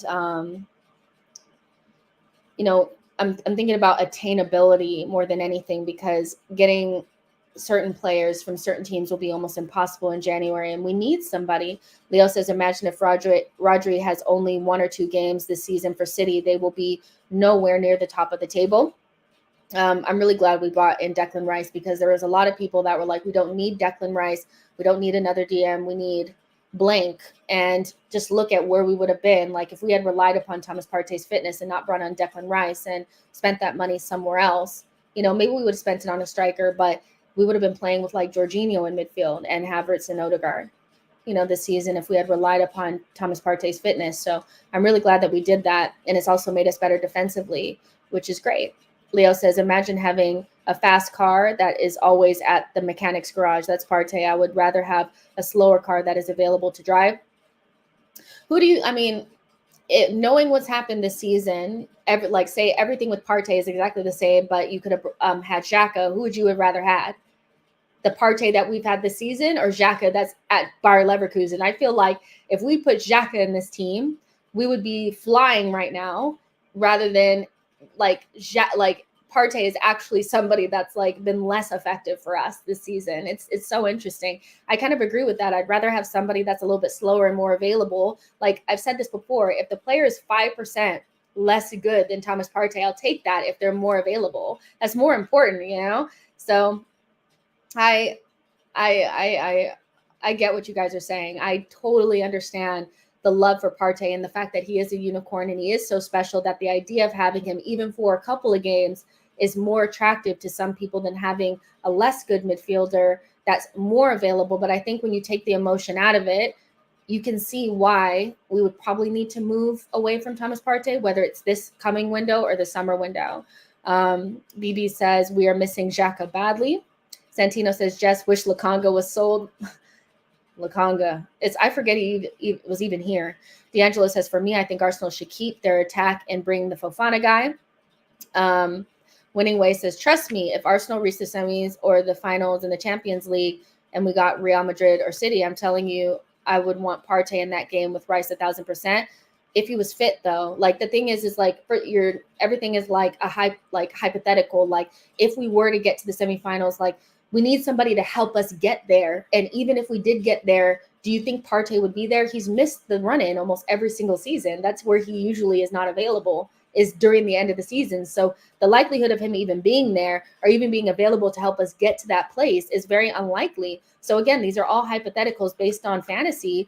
That's not really about the player and more about our emotional attachment to somebody because of how amazing they are talent-wise, right? And so I would not risk the season on Thomas Partey. I really wouldn't, because it just feels as though we're doing the same thing and expecting different results, you know? So yeah, Santino says, the thing is, Jess, is that Xhaka is very persistent with his passing and he was a fighter. We miss that a lot. I agree. We don't have enough aggressiveness and enough like responsibility in the midfield. I don't think anybody wants to receive the ball. I think there's a lot of players that don't want to. I don't know if they're hiding. I just don't think that they have that same authority. I think there's a difference between hiding and authority. So when Xhaka and Partey would get on the ball, there's authority there. So teams would just kind of back off because they knew that they would just pop it around them really quickly. When you have Havertz in there, he doesn't have any authority. When you have Fabio Vieira out there, there's no authority. So teams get on you like that. And so Rice is the only player that kind of has that authority, but he's in a different way because he doesn't like to receive central. He kind of goes out wide and it shifts things around. So I agree with people that there's something special about the way that Xhaka and Partey played in our midfield last season, and we are missing both of them. But we need to kind of move on from that. This is Arsenal 2.0. This is the next Arsenal. How do we balance the midfield and move forward? Who's better for Rice and Odegaard? I don't necessarily feel like getting another version of Partey is more important than seeing what the missing puzzle piece is for the two players that are actually the future of our midfield and not the past, you know? So it's interesting. it's very interesting. But that's that's the Fofana thing. Let's see how that works out. A lot of teams are kind of monitoring a situation, but if Arsenal have a good relationship with Monaco, they need to make that shake. Okay, they need to be throwing the money down, being like, look, this is the player that we want, and we want him, and make him agitate, right? And so how are we going to get the money in order to get Fofana? Well, a good way to do that might be to sell Aaron Ramsdale. And before we even get into this conversation, I do think we need to talk about a little bit how we got here, because it's so disappointing, just based on like you don't ever want to see a player go down the way that Ramsdale has gone down. Watching him play against Brentford was rough, but I'm not surprised that he made the mistakes that he did make, because there's a lot of pressure on him. There's a lot of pressure because all the eyes on him. He doesn't seem like a player that deals with pressure well anyway. I mean, he's somebody that during the run-in spoke about how that he didn't deal with the pressure well. The team didn't deal with the pressure well. So this is a player that tells us that he doesn't deal with pressure well. And there was so much pressure put on this performance against Brentford that didn't even really matter, because people before the game were saying this is the one that's going to give him the opportunity to come back into the team, which is not the case. He was just stepping in for Raya. Raya was never going to lose the spot, but he played like a player that was under a lot of pressure. Maybe your dad shouldn't be speaking to the media so often, but I understand why he did it. But at the same time, it only made it worse.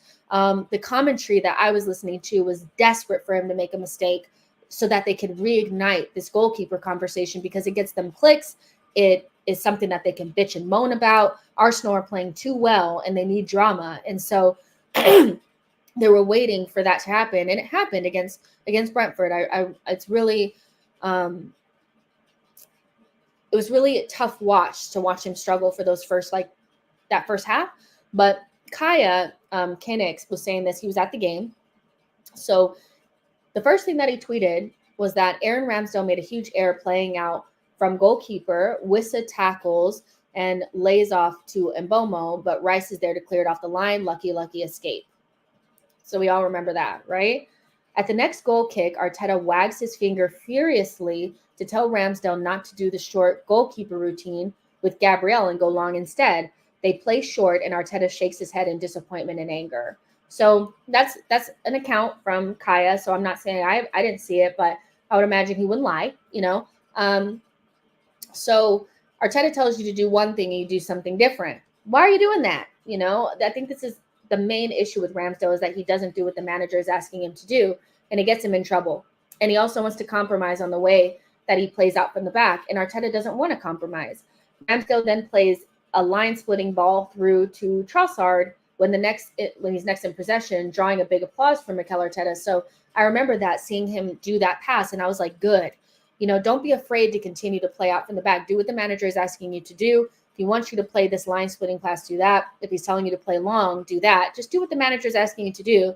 Maybe that'll make your life a little bit easier.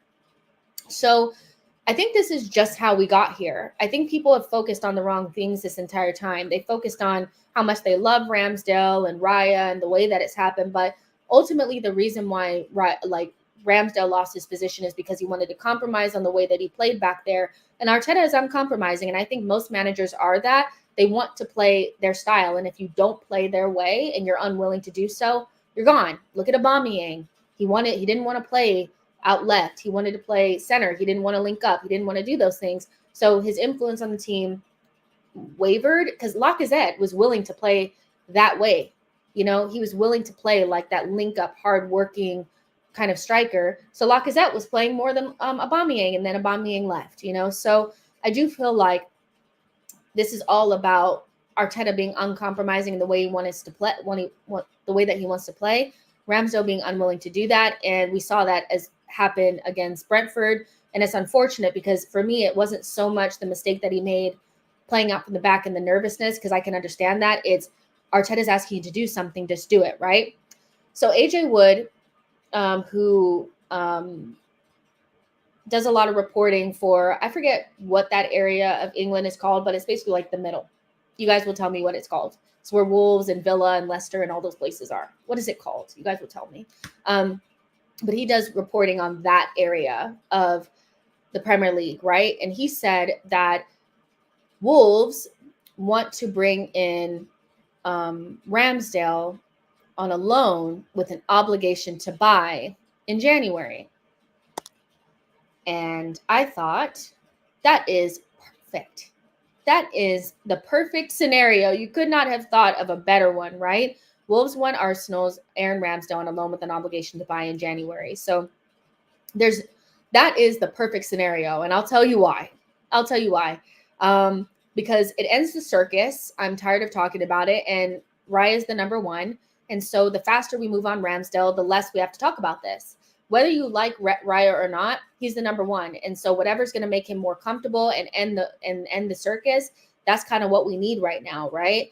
It's an obligation to buy. So that means that we know we'll get the funds at some point. It's guaranteed. So you can ask for what you want and then they'll have to pay you. And people that are like, why would they want Ramsdale? It's because Jose Sa is going to go to Saudi Arabia. So I remember hearing that when they played against Spurs. And I thought at that moment, I was like, they should come for Ramsdale. And so I'm happy that they're looking at Ramsdale. This is perfect. It's not a rival. We talked about him going to Chelsea and how that would prolong the circus a little bit longer. I think if he goes to Chelsea, if he goes to one of our rivals, then the constant conversation is, you made a mistake. Oh, look how he's doing. He's doing well for us. So it eliminates that altogether. There'll still be a little bit of that, but it won't be as bad. And the fourth reason why this is perfect is because Ramsdale can secure a spot for the Euros. Because as much as I think Ramsdale should go because the decision is made and I want the circus gone, equally, I do think that he's worked hard to establish himself in the England setup. And I would be disappointed for him if he didn't go to the Euros because he had 6 months not being a number one. It's already been mentioned by Southgate once. And there's already reports that Sam Johnston has actually jumped Ramsdale in the pecking order. So just like Leno, I think he'll lose his spot in the national team if he's not a number one. And so this will allow him to do that. So everybody wins. Arsenal get a loan with an obligation to buy. It ends the circus. It's not a rival. And Ramsdale gets to secure his spot. Everybody wins. Everybody wins. So I want to read some of your comments before I get into the other part of this, which is the fee and all that kind of stuff. But to me, this is exactly what we need to happen. O'Malley says we would make Raya permanent in Jan. D'Angelo says pay it off for Raya. That also came out that Arsenal are 100% going to make Raya permanent. So, and that's going to happen in the summer. So it is what it is, Arsenal Era says it's hard for teams to press us with Raya in defense. Ramsdale is good, but the system demands more from our goalkeeper. But who comes in if Ramsdale leaves? We just need a number two. I think we've overcomplicate. I do think sometimes as Arsenal fans, we overcomplicate because sometimes in two scenarios now, we've had two number ones and we've almost pretended as though that's normal. It's not. Usually you have a number one that's your guy, and then you have some guy that basically is just there, And so I'm not saying you get a bum, but I'm just saying getting somebody like Matty Ryan again would not be the worst because it's a number one and a number two. Your number one goalkeeper plays most of the time. And it's not a big deal. And I don't think it'd be that difficult to find a number two goalkeeper in January that's just a number two. They need to be competent. I'm not saying go get Runnerson, but I am saying that I don't think we need another number one. I don't think we need to be pretending as though the number two situation or the number two role is anything other than what it is. Historically, it's just a guy that just is there, right? But we need to end the circus, Kahendo says, I think Arsenal has potential to sign valuable 100 million. Okay. BB says Ramsdale to Wolves, maybe sell to a lower team, not our rivals. Santino says, Jess, let's be honest, Southgate was never going to see Ramsdale as an England starter. I just don't want him to lose his spot, as an option. Whether Southgate sees him as a number one, that's whatever, I just don't feel like he deserves to lose his spot as one of the goalkeepers at the Euros. I think he's earned that. He's worked for that. Boy says if we're selling Ramsdale, then Hine is starting in the return fixture against Brentford, or you can just get a number two goalkeeper. Number two goalkeepers usually cost nothing. They usually you can get them on a loan. Remember, I think we got Matty Ryan on a loan or free or something like that. So that's not necessarily the case. Like we don't need to overthink the number 2 goalkeeper situation. It can just be somebody on a free. It could be just anybody, as long as they're competent. BB says, I want us to keep Ramsdale. He's still a very good goalkeeper. Not if it keeps up the mess. Not if we could get a fee. Again, like what is our priority in January? Is our priority in January to have 2 number 1 goalkeepers and still the circus that is Ramsdale versus Raya, and his dad's still in the media talking because he needs his boy to get into the England squad or keep his England spot? Is that more important than bringing in a midfielder? Because I'm sorry, if they give us a loan with an obligation to buy for somewhere around 40 million, 35 to 40 million, I'll tell you guys how I got to that number. Then that's the money that you need to bring in a midfielder. Having 2 number 1 goalkeepers is less important than getting the money so we can buy a midfielder. So no, I don't think having Ramsdale is important because most teams have just some guy behind the number 1. It's just not it. I think we think that this is normal, that we should have 2 number 1s, but we don't need that. Leo says Ramsdale never had a spot in the England team. Moreover, Southgate has shown that a player does not have to play regularly for his club to have him to play him for England. The reason why I understand this, and so no, Ramsdale doesn't necessarily have to be a number 1 in theory, but Southgate has shown that he has favorites, and I don't think Ramsdale is a favorite. There's different rules for different people. Maguire, Calvin Phillips, he loves them. They don't have to play for their country, or they don't have to play for their club team, but Ramsdale absolutely does to maintain a spot. So because of that difference, Ramsdale is going to agitate and is going to leave in January, because if he is feeling like he's going to lose his spot between January and the summer for the Euros, he's just going to continuously be a problem. And I just don't feel like that's something that Arsenal need to be dealing with. So he does need to leave Arsenal to keep his spot, because he's not a favorite, because he's not like Maguire and Calvin Phillips. It's a circus. Here to There says we don't and won't have 2 number 1s while Ramsdale is here. People need to realize that we don't have to have a single number 1 caliber goalkeeper now with the circus. I want it over with. It's too much. Like it's too, it may not be like that inside the dressing room, but it just feels like an unnecessary conversation when the decision has been made. Now, does Arteta have some culpability here? Absolutely. I think not telling the truth from the beginning and starting off with this whole charade of its 2 number 1s opened up the Raya not having good games and people expecting Ramsdale to get another shot.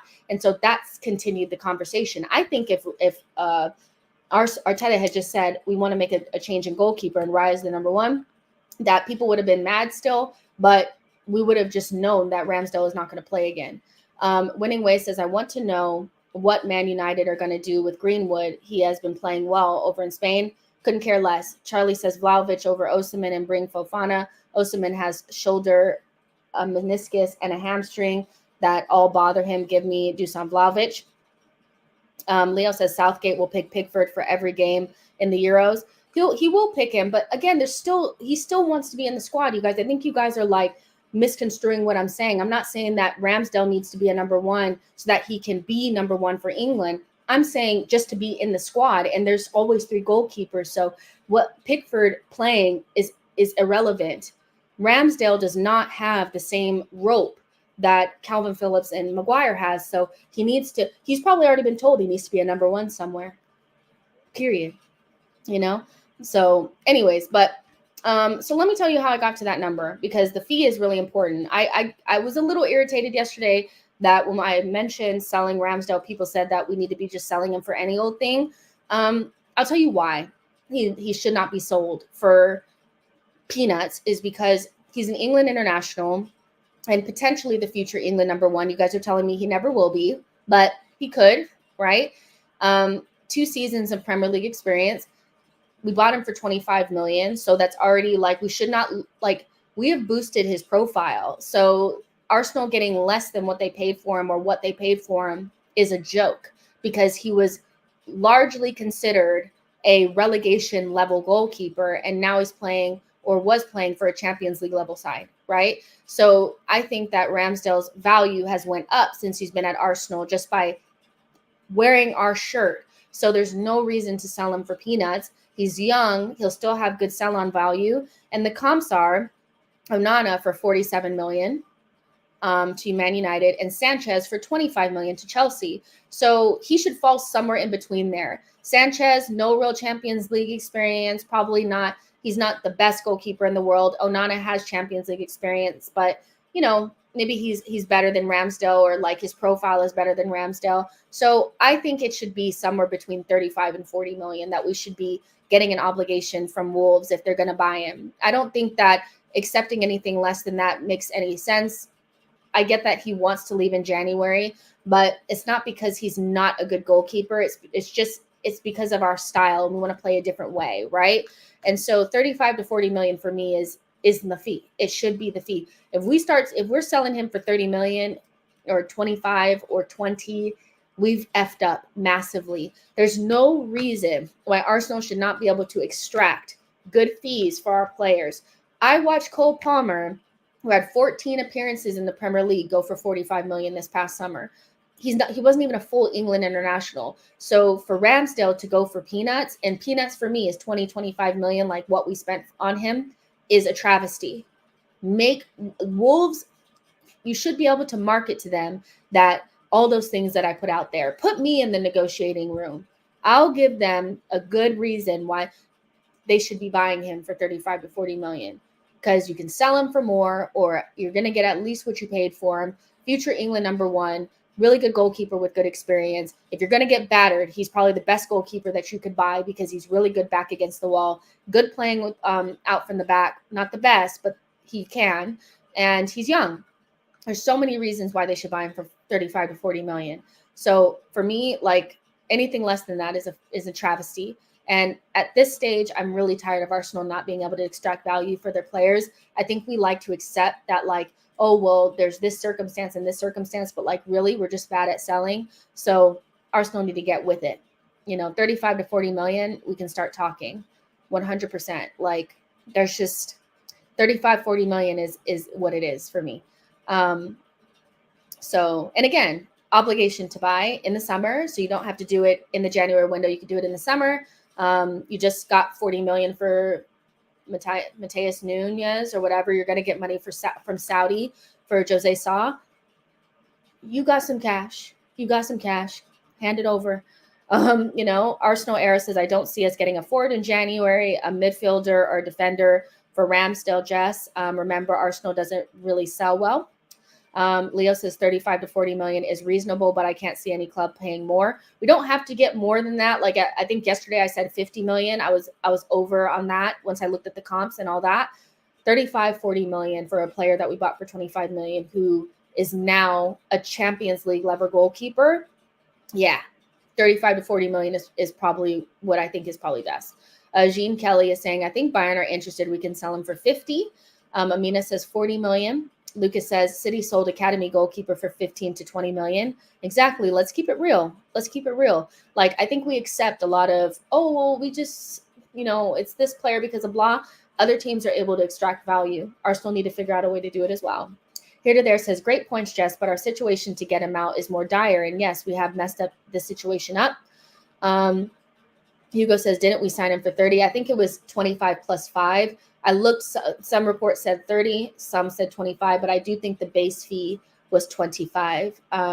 So yeah, I mean, Hugo says 37 million, something around that I think would be acceptable, like 35 plus 2. I don't know, something like, I think Yo-Yo says Rams was signed for 35. That's not what I saw. I saw 25 and 30. I don't know if it was 35, but even if that's the case, like, you should still get more than what you paid for him. Winning Way says people don't speak about it enough, but we get beat in the FA Cup or in the Carling Cup way too easy. We're going crashing out after one match. Santino says, I don't see us doing any business with Wolves. Just for me, they can't pay us. I would need 54 million at least to negotiate. OG says, hi, Jess. Been months since I tuned in. I think I'm back. Where you been? I haven't seen you in a long time. Thank you so much for tuning in today. There's 300 of you guys in here, which is freaking amazing. So make sure you guys are smashing the likes. I know we're talking about the Ramsdale thing. If you're just joining, we spoke about Osimhen. We spoke about Fofana. We spoke about everything that happened in the Premier League. This has been a very long show, but I think it's been worth it, because I think you guys are enjoying this. And I am too. We don't usually get to do this very often. So Winning Way says Ramsdale 45, 50 million. I think if Wolves want him, we should ask for a decent fee. 35, 40 million for me is not astronomical. It's not that, like, it's probably a lot for Wolves, but again, what you're getting is not a bum. You're not getting the type of goalkeeper that you probably should be getting for where you're at. Ramsdale, again, is a Champions League level goalkeeper, England international, potential future England #1, good at playing with the ball at his feet, good shot stopper when you're on the ropes. There's a lot of good things that Ramsdale offers. He can't play for Arsenal playing off the back, but he definitely can play for you. C. Walder says, and a Neto. Would you guys want to do something like that? Hey, you guys can have Ramsdale for 25 plus Neto or something like that. Is that how it goes? Something like that, maybe. Yo-Yo says Rams will confirm what most of us know about how bad the club is at selling. Fair enough. Hugo says Ramsdale to Villa. Why? I mean, Martinez is there. OG Jill says, are we giving up on Ramsdale so easy? I don't know if it's we. I think Arteta has kind of already replaced him with Raya. So it's not really about what we think. I think a lot of people would want Ramsdale to stay and didn't view him as the biggest thing that we needed to replace. This is an Arteta thing. 100%. He thought that Ramsdale, I think he believed Thomas Partey and Ramsdale were big reasons why we didn't win the league last season and why we saw replacements in those two positions, where a lot of people didn't feel like we needed upgrades in those positions because we like those players. I think people felt like we needed a better goal scorer and an upgrade on Granit Xhaka, mostly, maybe a fullback. I think everybody was happy with the Timber signing and felt like that was something that we needed. But I think it has come to a shock that Arsenal were willing to spend so much on a DM when we already had Thomas Partey and we were willing to bring in Raya, what we already had in Ramsdale. But I think that tells you all you need to know about how Arsenal felt about the season last season, that we needed to be more solid at the base of our midfield with a more defensive player. And we also needed a goalkeeper that could play out from the back the way that we needed. So that's how the club viewed our season last season. Not necessarily how I viewed our season last season. I do think we needed to stop conceding goals. I thought conceding goals was our biggest problem. Did I think that meant that we needed to move Ramsdale on this soon? No, but, Arsenal definitely felt that way, or at least improve upon him. The Arsenal perspective says Ramsdale and cash for Neto sounds great. Yeah, if you want it, if you still want Neto, like I did see an interview that he did where he said that his injury is not as bad as he thought or as bad as they thought, and he'll be back sooner rather than they thought. So maybe if Neto comes back and he can play from like December till January and he picks up where he left off, maybe that's an option, but he is their best player. So that's another thing as well. Like, would they be willing to give away their best player, or could we get a deal done in January for the summer? Maybe that's an option. P-Way says Watkins is not good enough. P-Way says Watkins can win Arsenal the title. The Arsenal perspective says Arsenal always talk about how the margins are so tight, and the willingness to sell Partey and Ramsdale tells you a lot one needs to know about in terms of bridging the gap with City. Yo-Yo says Raya, Timber, Rice, Kai were all to improve us off the ball. I really like that way of putting it. Off the ball, we weren't that great. We were okay off the ball last season, but we were really good on the ball. I think now we're like really good off the ball, and it's paid dividends so far. It has. Cameron has said, when you buy mediocre players, you'll get mediocre money for them. Winning Way says Watkins could do everything but not elite at anything, but he is a problem given the service. Could see him at Arsenal, but not signing for Spurs or anything. Errol Graham says, Jess, you're on. Wow, I was watching NFL. Yeah, I don't know if you were on the show yesterday, but I told you guys I would go live today, and I may make this a regular thing. I like going live at this time because I know I can have your guys' undivided attention. So if you guys like this time, Sunday, like after the games, I will try to make it like a normal thing if we don't play on Sundays. You know what I mean? Because I always want to have times where I could talk to you guys like when I have all your attention. But you guys are usually doing other things like watching NFL or hanging out with your family or something. Why would you want to do that? Why wouldn't you want to be here? Hello. Here to there says bottom line is Arteta knows that he has to get better play from Raya. He has to make it work. Case in point, look how happy he was after Kai scored. That supersedes the fee on Ramsdale. Chow, he was so happy about Kai Havertz, and he was probably just tired of being asked about him. And, when you really believe in a player, like you have to really believe in a player to bring in Kai Havertz when you could have brought in anybody. Arsenal were top of the hype train at the end of last season going into that summer window because all of our contemporaries had poor seasons. So we were the ideal location or the ideal place to go.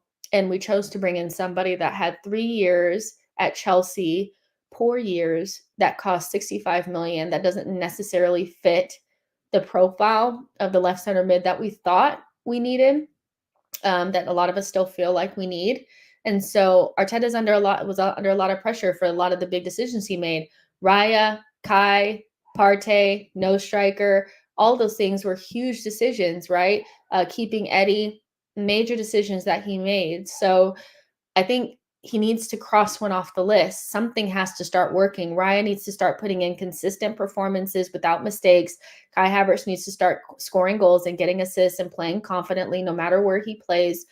He needs to get a balanced midfield in there with the players that we have, and we need to score goals. I think he just needs some of these things knocked off the list. And I think that's why you saw the reaction that you saw with Kai, is because he's like, I just need I need them off my back, because every conversation was about a decision that he made over the summer that was affecting us or whatever. And like, if it wasn't that, it was the referees. So we've talked, like, literally he's spoken mostly about everything other than how good Arsenal have been this season. And I'm sure that that's very frustrating for him. Hugo says, I get irritated when I hear Eddie. He had the assist for the second goal. When? What second goal? Leo says, if people can get off Raya's back, he will improve. Ramsdale's fans put Raya under pressure from day one. I agree with this. I think a lot of the nerves were him playing out from the back in a way. I don't think you guys realize this, that Ramsdale just did not do the things that Raya is doing. Like, a lot of the things that he was doing, like really inviting the pressure, are things that made us nervous, but we didn't see that from Ramsdale because he would just hoof it long or do what he wanted to do because he didn't want to put himself under, he didn't want to put himself under any sort of risk, right?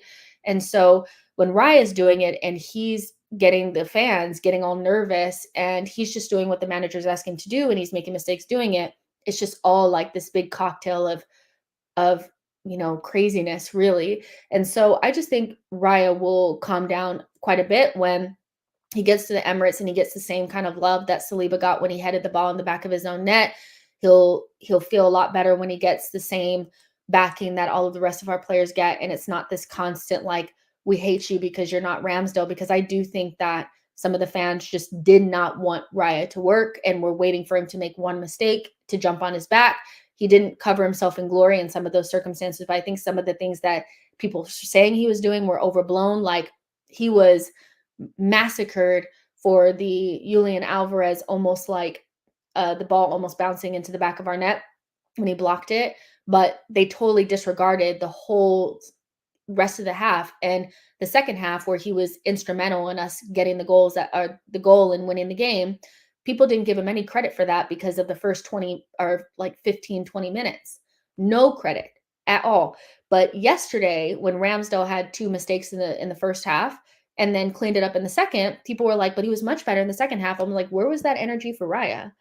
So I just want the circus gone. Like, as much as I like Ramsdale, I think a lot of the reason why people love him is they love him, the person, and they're unwilling to see some of the obvious things that if it was any other player that we didn't like as much, we wouldn't be so accepting, i.e. not doing what the manager is asking him to do. Santino says, Jess, Arteta says he loves Rams. I don't see it. I think he loves all of his players, but there's a difference between loving them and loving them so much that you're willing to not upgrade upon that in that position, move players on. I don't think that he's disliked any of the players that we've had, to be honest, except for maybe some of them from the beginning. I think he liked Pablo Mari. I think he loved David Luiz. I think he loved all those guys, but he knew he needed to move them on, you know? So I don't really think loving a player necessarily means I'm unwilling to upgrade upon you if you're not willing to do what I'm asking you to do or you're not performing. So I think that's important, that his job is not, I love you, so I'm going to keep you forever, you know? Leo says if Raya made the 2 mistakes Ramsdale made yesterday, he would have been absolutely slaughtered. Aman says when everyone gathers around Ramsdale at full time, it reminded me of Leno versus Aston Villa. Yeah, it did. I think the writing is on the wall. Like, I think we can all kind of like accept it now, like, or at least in some ways, accept that it's probably going to be over. Maybe not accept the way that it's done. I think some people will still hold some resentment because of how much they love Ramsdale. I understand that. But I do think that there's just like a level in inevitability of his exit being there. And for me, that makes me focus more on Raya than focus on the circus, because to me, it's like, I just want to know whether or not Raya can cut out those mistakes. Because if he can, we have a really good goalkeeper on our hands. We know that because of what he did at Brentford. What he did at Brentford is not just like, oh, he just did that just because. Like, he was a very good goalkeeper. The season prior, he was like the 4th best goalkeeper in the league. And so I want to see that goalkeeper at our club. I want to see him perform like that and gain that level of confidence. And if that means that Ramsdale has to go, then Ramsdale needs to go. And I think Ramsdale would want to leave as well. Like, if he's not getting the playing time and he feels like his England spot is up in jeopardy, I think he'd want to go.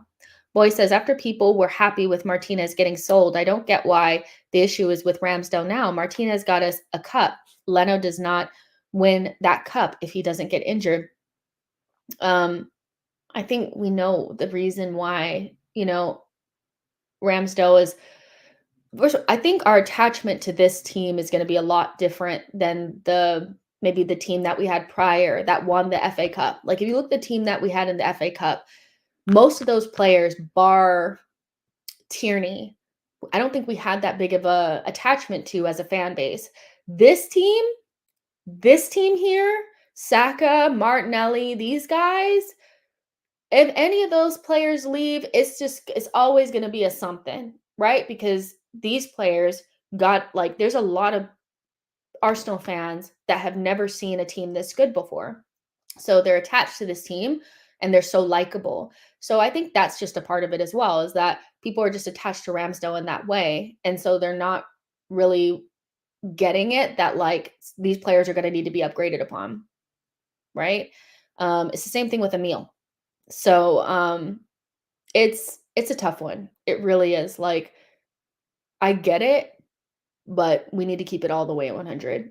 Ramsdale needs to go in order for the circus to end. And if that needs to happen in January, then hopefully we just get a good fee. And it just doesn't need to be that deep. Winning Way says, if we want to win, Ramsdale ain't the guy. It's very simple, my people. Aman says Raya is the number 1. And Santino says, Jess, I don't get attached, to be honest. Footballers will always leave. It's hard not to get attached, though. Like, I think like, if you're saying that you don't get attached, man, like, I wish I could have that. I don't have that. Like, I have certain players in this team that if they were to have to leave for us to get better, I would probably be devastated off of the back of that. So I understand where people are coming from. But in the end of the day, it's not Ramsdale FC, just like it's not Arteta FC. If Arteta's not good enough, we need to upgrade. If Ramsdale's not good enough, we need to upgrade. If Odegaard's not good enough, we need to upgrade, So I feel like you can be attached to a player, but also recognize that the club is more important than any individual. And players are not that loyal to us anyway. So it's like, players are not loyal to clubs. Clubs are not loyal to players. This is the game. Players will come and go. Yeah. Middle class Joe says, I'm still mad Giroud is gone. There's been some players that have left that has left me very, like, hurt, but then there's others that they left and I was just like, oh, okay. It is what it is. C. Wilder says, if I were in charge of Abui would still be at right back. I hear that. Yo-Yo says, it's called being a fan. You're meant to get attached. It's on the people at the club to be ruthless. Exactly. D'Angelo says, I think last season was Ramsdale's downfall. The end was his downfall. I think I would love to just be a fly on the wall. And this will be kind of like the last thought here of what they talked about when they analyzed the season, because I'm sure that it kept quite a few of our players and the staff up at night, because we all know what a massive opportunity that was. And as much as we talk ourselves into believing that we just lost to a really, really good side, I do think when you look at it, you could say that was a massive opportunity lost for Arsenal. Winning your first title in like 19 years, we needed to seal that, and we didn't do it. And I still think that even without Saliba, we could have done it if we had a better mentality, considering the games that we lost or we dropped points in at the end. We just capitulated. I think that it's that simple, for multiple reasons, not just because of holding or whatever, but multiple reasons, including the manager. So I would love to have been a fly on the wall to see the bullet points that they pulled out of the reasons why and how we needed to get better, because listen, Arsenal just, we have got to get to the point where it's like we understand that players are going to leave and we need to improve, and it's not just about these players, it's about the club, and we need to be winning trophies. That means that it's Rice instead of Partey. That's what it means. I would have loved to be a fly on the wall. I really wish I was a fly on the wall, because I think that would give us more insight on how they felt about Ramsdale at the end of the season. I think they felt some type of way. I think there has to have been something where they were like, we were asking him to do things, he wasn't doing things that we were asking him to do, beyond just the mistake against Southampton. I think it was more than that, because I think we started to see shades of the bad Ramsdale earlier than that. And the lapses of concentration, the fact that any shot on target was going in the back of the net. He wasn't saving anything. And it's like, even in preseason, we saw some of that as well, and preseason is it, when you can let it go if that's not how you are normally, but when it's the end of last season, it's preseason at the beginning of this season, it's a pattern. I wonder what they said about Thomas Partey. They probably said he's great, but we can't rely upon him. He can't be our guy. He cannot. We need to bring in somebody that's better off the ball as well, because when you were past Thomas Partey, you were past Thomas Partey. And he did a lot of good things defensively when it was in front of him. When things got behind him, it was finished, right? Rice does, Thomas Partey does not make that goal line clearance against Brentford. That's 1-0. He doesn't make that. He doesn't, So I think there were things that Arsenal put in bullet points and they said, this is what we needed to do. And there's more of a story behind it. And I wish I knew what that story was. But I think actions speak louder than any words that we could hear, because actions said that they thought those are the reasons. So we have to see whether or not that changes things. Because if you get rid of Thomas Partey, you get rid of Ramsdale, and we still don't win the league, was it worth it? There you go. Easy North says, come on now. If you think over years, we have hyped a lot of players that have been okay for one game and then shipped them out. Santino Kerr says Nasri wasn't the massive winning ways, bro. Oh, Nasri, couldn't stand Nasri's attitude, but he was, when we talk about technical quality, geez, he was so good. Giantesco says, I love Timber and Tommy. The Arsenal perspective says 2023 Giroud would do bits in this Arsenal team. The crosses, the passes. Oh, kind of agree. Easy says, your voice went down on upgrading Odegaard. I'll tell Terry to watch his back. Winning Way says Giroud got better as he got older, but at Arsenal, he would miss way too much with Ozil and Sanchez. Santino says Giroud would be stunting on his ex, which is Arsenal. Just look at him. Yeah, I never really liked Giroud that much. When he left, I didn't really care. Leo says Rice was so intelligent to preempt the shot such that he placed himself in a good position off the goal line clearance. He also made one against Man City, which again, Thomas Partey doesn't do that. Cameron says Trossard has been winning us games. I never saw Arteta give him the same reaction he gave Havertz. Yeah, but Trossard came straight in. Trossard was not a marquee signing. Kai Havertz is somewhat of a marquee signing. Before we signed Rice, like we signed Kai Havertz. He was the first player that we got in the summer, and he cost 65 million. Trossard was a backup option. Was no like we knew that he was like a backup option that we went after the marquee signing. So think about what Arteta would have been like with Mudryk. If Mudryk was what he is at Chelsea, at Arsenal, think about how he would have acted with Mudryk, right? After he scored his first goal for Arsenal. I just think the situations are so different because Trossard is somebody that came in as a backup option to a marquee signing, which would have been Mudryk, has tons of experience and hit the ground running. So nobody had to ask him any questions about Trossard. But I mean, if it's not questions about Kai Havertz, it's questions about Ramsdale, it's questions about the referees. He's constantly asked about so many things that doesn't have anything to do with what we're seeing on the pitch, which is Arsenal are getting better, Arsenal are top of the league, blah, blah, blah. And so I just think he needed Kai to score a goal so people would get off his back, you know? Middle Class Joe says, regarding Arteta's response to Kai versus Leo, it's like with kids, you give more love to the kid who needs it. Winning Way says, if Timber was fit, our team would be incredible. Santino Kerr says, totally off topic, Jess, I want the league so serious. I want it as well. I hope we win the league. Here to There says, well stated, Trossard isn't really rated by Arteta. Arteta would have had Martinelli benched ESR status if Mudryk came.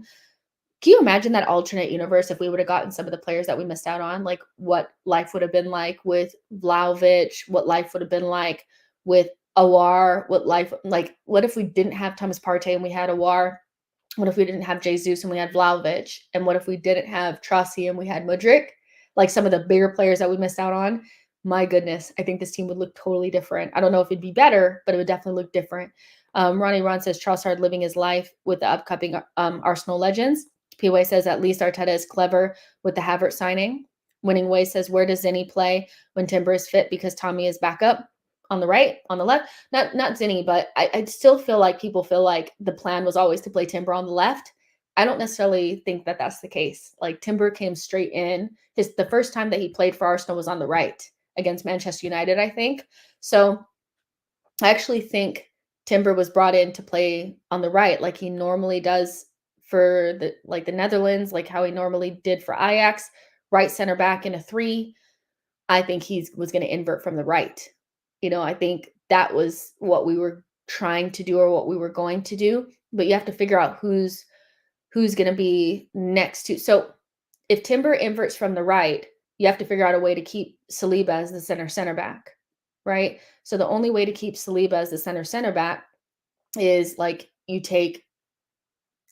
you let Timber invert from the right, then you have Ben White and Saliba, and then the other player is different on that side because it needs to be like another fullback, right? So that other fullback could have been Tommy, or that other fullback could have been Kiwi, or that other, you have a Ben White on the other side, which is maybe why Kiwi doesn't play as much if you actually think about it, which also exposes why Gabriel probably wasn't playing as well, is because Arteta was probably working with Timber to play on the right. And when he got injured, then we kept Thomas Partey on that side too. It's an interesting one. I do think he was meant to play on the right. He was going to invert from the right. Rice was going to play on the left because we know that's the better side for him. But we ended up playing Timber on the left because there was no Zinchenko. So we have to see. And I don't think Tommy was fully trusted yet either. And Kivior still wasn't trusted either. But I think Timber on the right is a reason why Partey was playing right back too, was because Arteta wanted to keep that shape. He wanted to keep it where you inverted from the right with a midfielder type. And the only way to keep Saliba in the center is to play like a Tommy on that other side and Ben White on the other side, on the other side of him, or a Timber. Like you kind of needed 2 Timbers. It's so weird. I don't know if I'm explaining that right, but there's a reason why Gabriel was dropped that doesn't necessarily have anything to do with him as a player. But I think in order to invert from the right, you would have to drop him because you need Saliba in the middle. Because remember when we played against Man United, I think it was in preseason, and Gabriel was actually the center back. I don't know if you guys remember that. Like he was the center back. Like it didn't work. It didn't work at all. So I still think Timber would have played on the right. I think he was good on the left as a makeshift because there was no Zinchenko. But I think Zinchenko is so trusted and loved by Arteta, I don't think that meant the end of him. I think we would have saw some games with Timber and Zinchenko, to be honest. Yeah. Santino says Timber is way more, because you also can think about it this way, that, Rice could drop into the back line too. So if you drop Rice into the back line and Timber is inverting from one side, then, that kind of works as well. So there's a lot of things. There's a lot of things. Boy says Arteta should not run that tactic again anyway. Santino says Timber is more physical than Ben White. I don't think the idea is for Ben White not to have any competition, because Tomiyasu has to be playing on the left. Like, he can play on the right, but like, I think we all know it's not what we really want. But Timber inverting from the right, because you need to be able maybe to invert on both sides, or you can like try to invert on both sides, or you have the option to do it on either side. I think Timber could have played on either side. But the right, I could see that, because why are we putting Thomas Partey at right back? I never understood that. And the only way that it made sense to me was because that's where Timber was supposed to be playing, and he would have played there once Zinchenko got fit. Like, that's what I was thinking. Yo-Yo says, still think Rice, Timber were to replace Zinchenko and Partey. Maybe, but I mean, maybe the plan was always to have Timber play on the left, but I have a hard time believing we want a right footer on the left. Here to there says Ben has been demanding role physically. We need the ability to rest with Timber. Exactly. Like, we can't just have White, right? Timber is supposed to be a CB backup for Saliba. I think he's meant to play on that side. Lucas says Timber has some of the Caicedo in him. That's what I think he was going to invert from the right, because that's the side that he plays on. And everything that like Ornstein and everybody wrote was that he was going to play right back. So if you already have Kiwior and Zinchenko and Tommy that can play on the left, then why would you buy Timber also to play on the left when you know there's only Ben White? It doesn't make sense. To me, it was Ben White, Timber on the right, and it's Tommy, Kiwior, and Zinchenko on the left. And then you have a center back and a midfield version on both sides. You have Zinchenko and Timber that can play inverted. And then you have Ben White and Kiwior or whoever that can play more of the center backy, so you can do both sides. So yeah. Santino says, that's one thing, Jess, Arteta defensive recruitment has been spot on. He knows defense, that's for sure. Kind of missing it a little bit in midfield, but I think he definitely knows how to build a defense. Winning Way says, I think Ben White, Saliba, Gabriel, Timber is the best lineup. Potentially, potentially. I have my thoughts. Alfred says, I can see Arteta selling Martinelli in the future. Damn. Ronnie Run says, Gabriel and Saliba will help us win the title. Remember, defenders win you titles. What if Arteta were to bring in somebody else? I think that's why Diamande is interesting, because Diamande is better on the ball than Gabriel, but he offers the physicality that Gabriel has as well. So I would look out for that. And I don't think Arteta is that, I don't think he's unwilling to play two right footers, because we saw it. We saw him play unprovoked. Arteta played two right footers in Saliba and Ben White. So we tried some things that maybe didn't work right away that I don't think Arteta will completely throw away just because.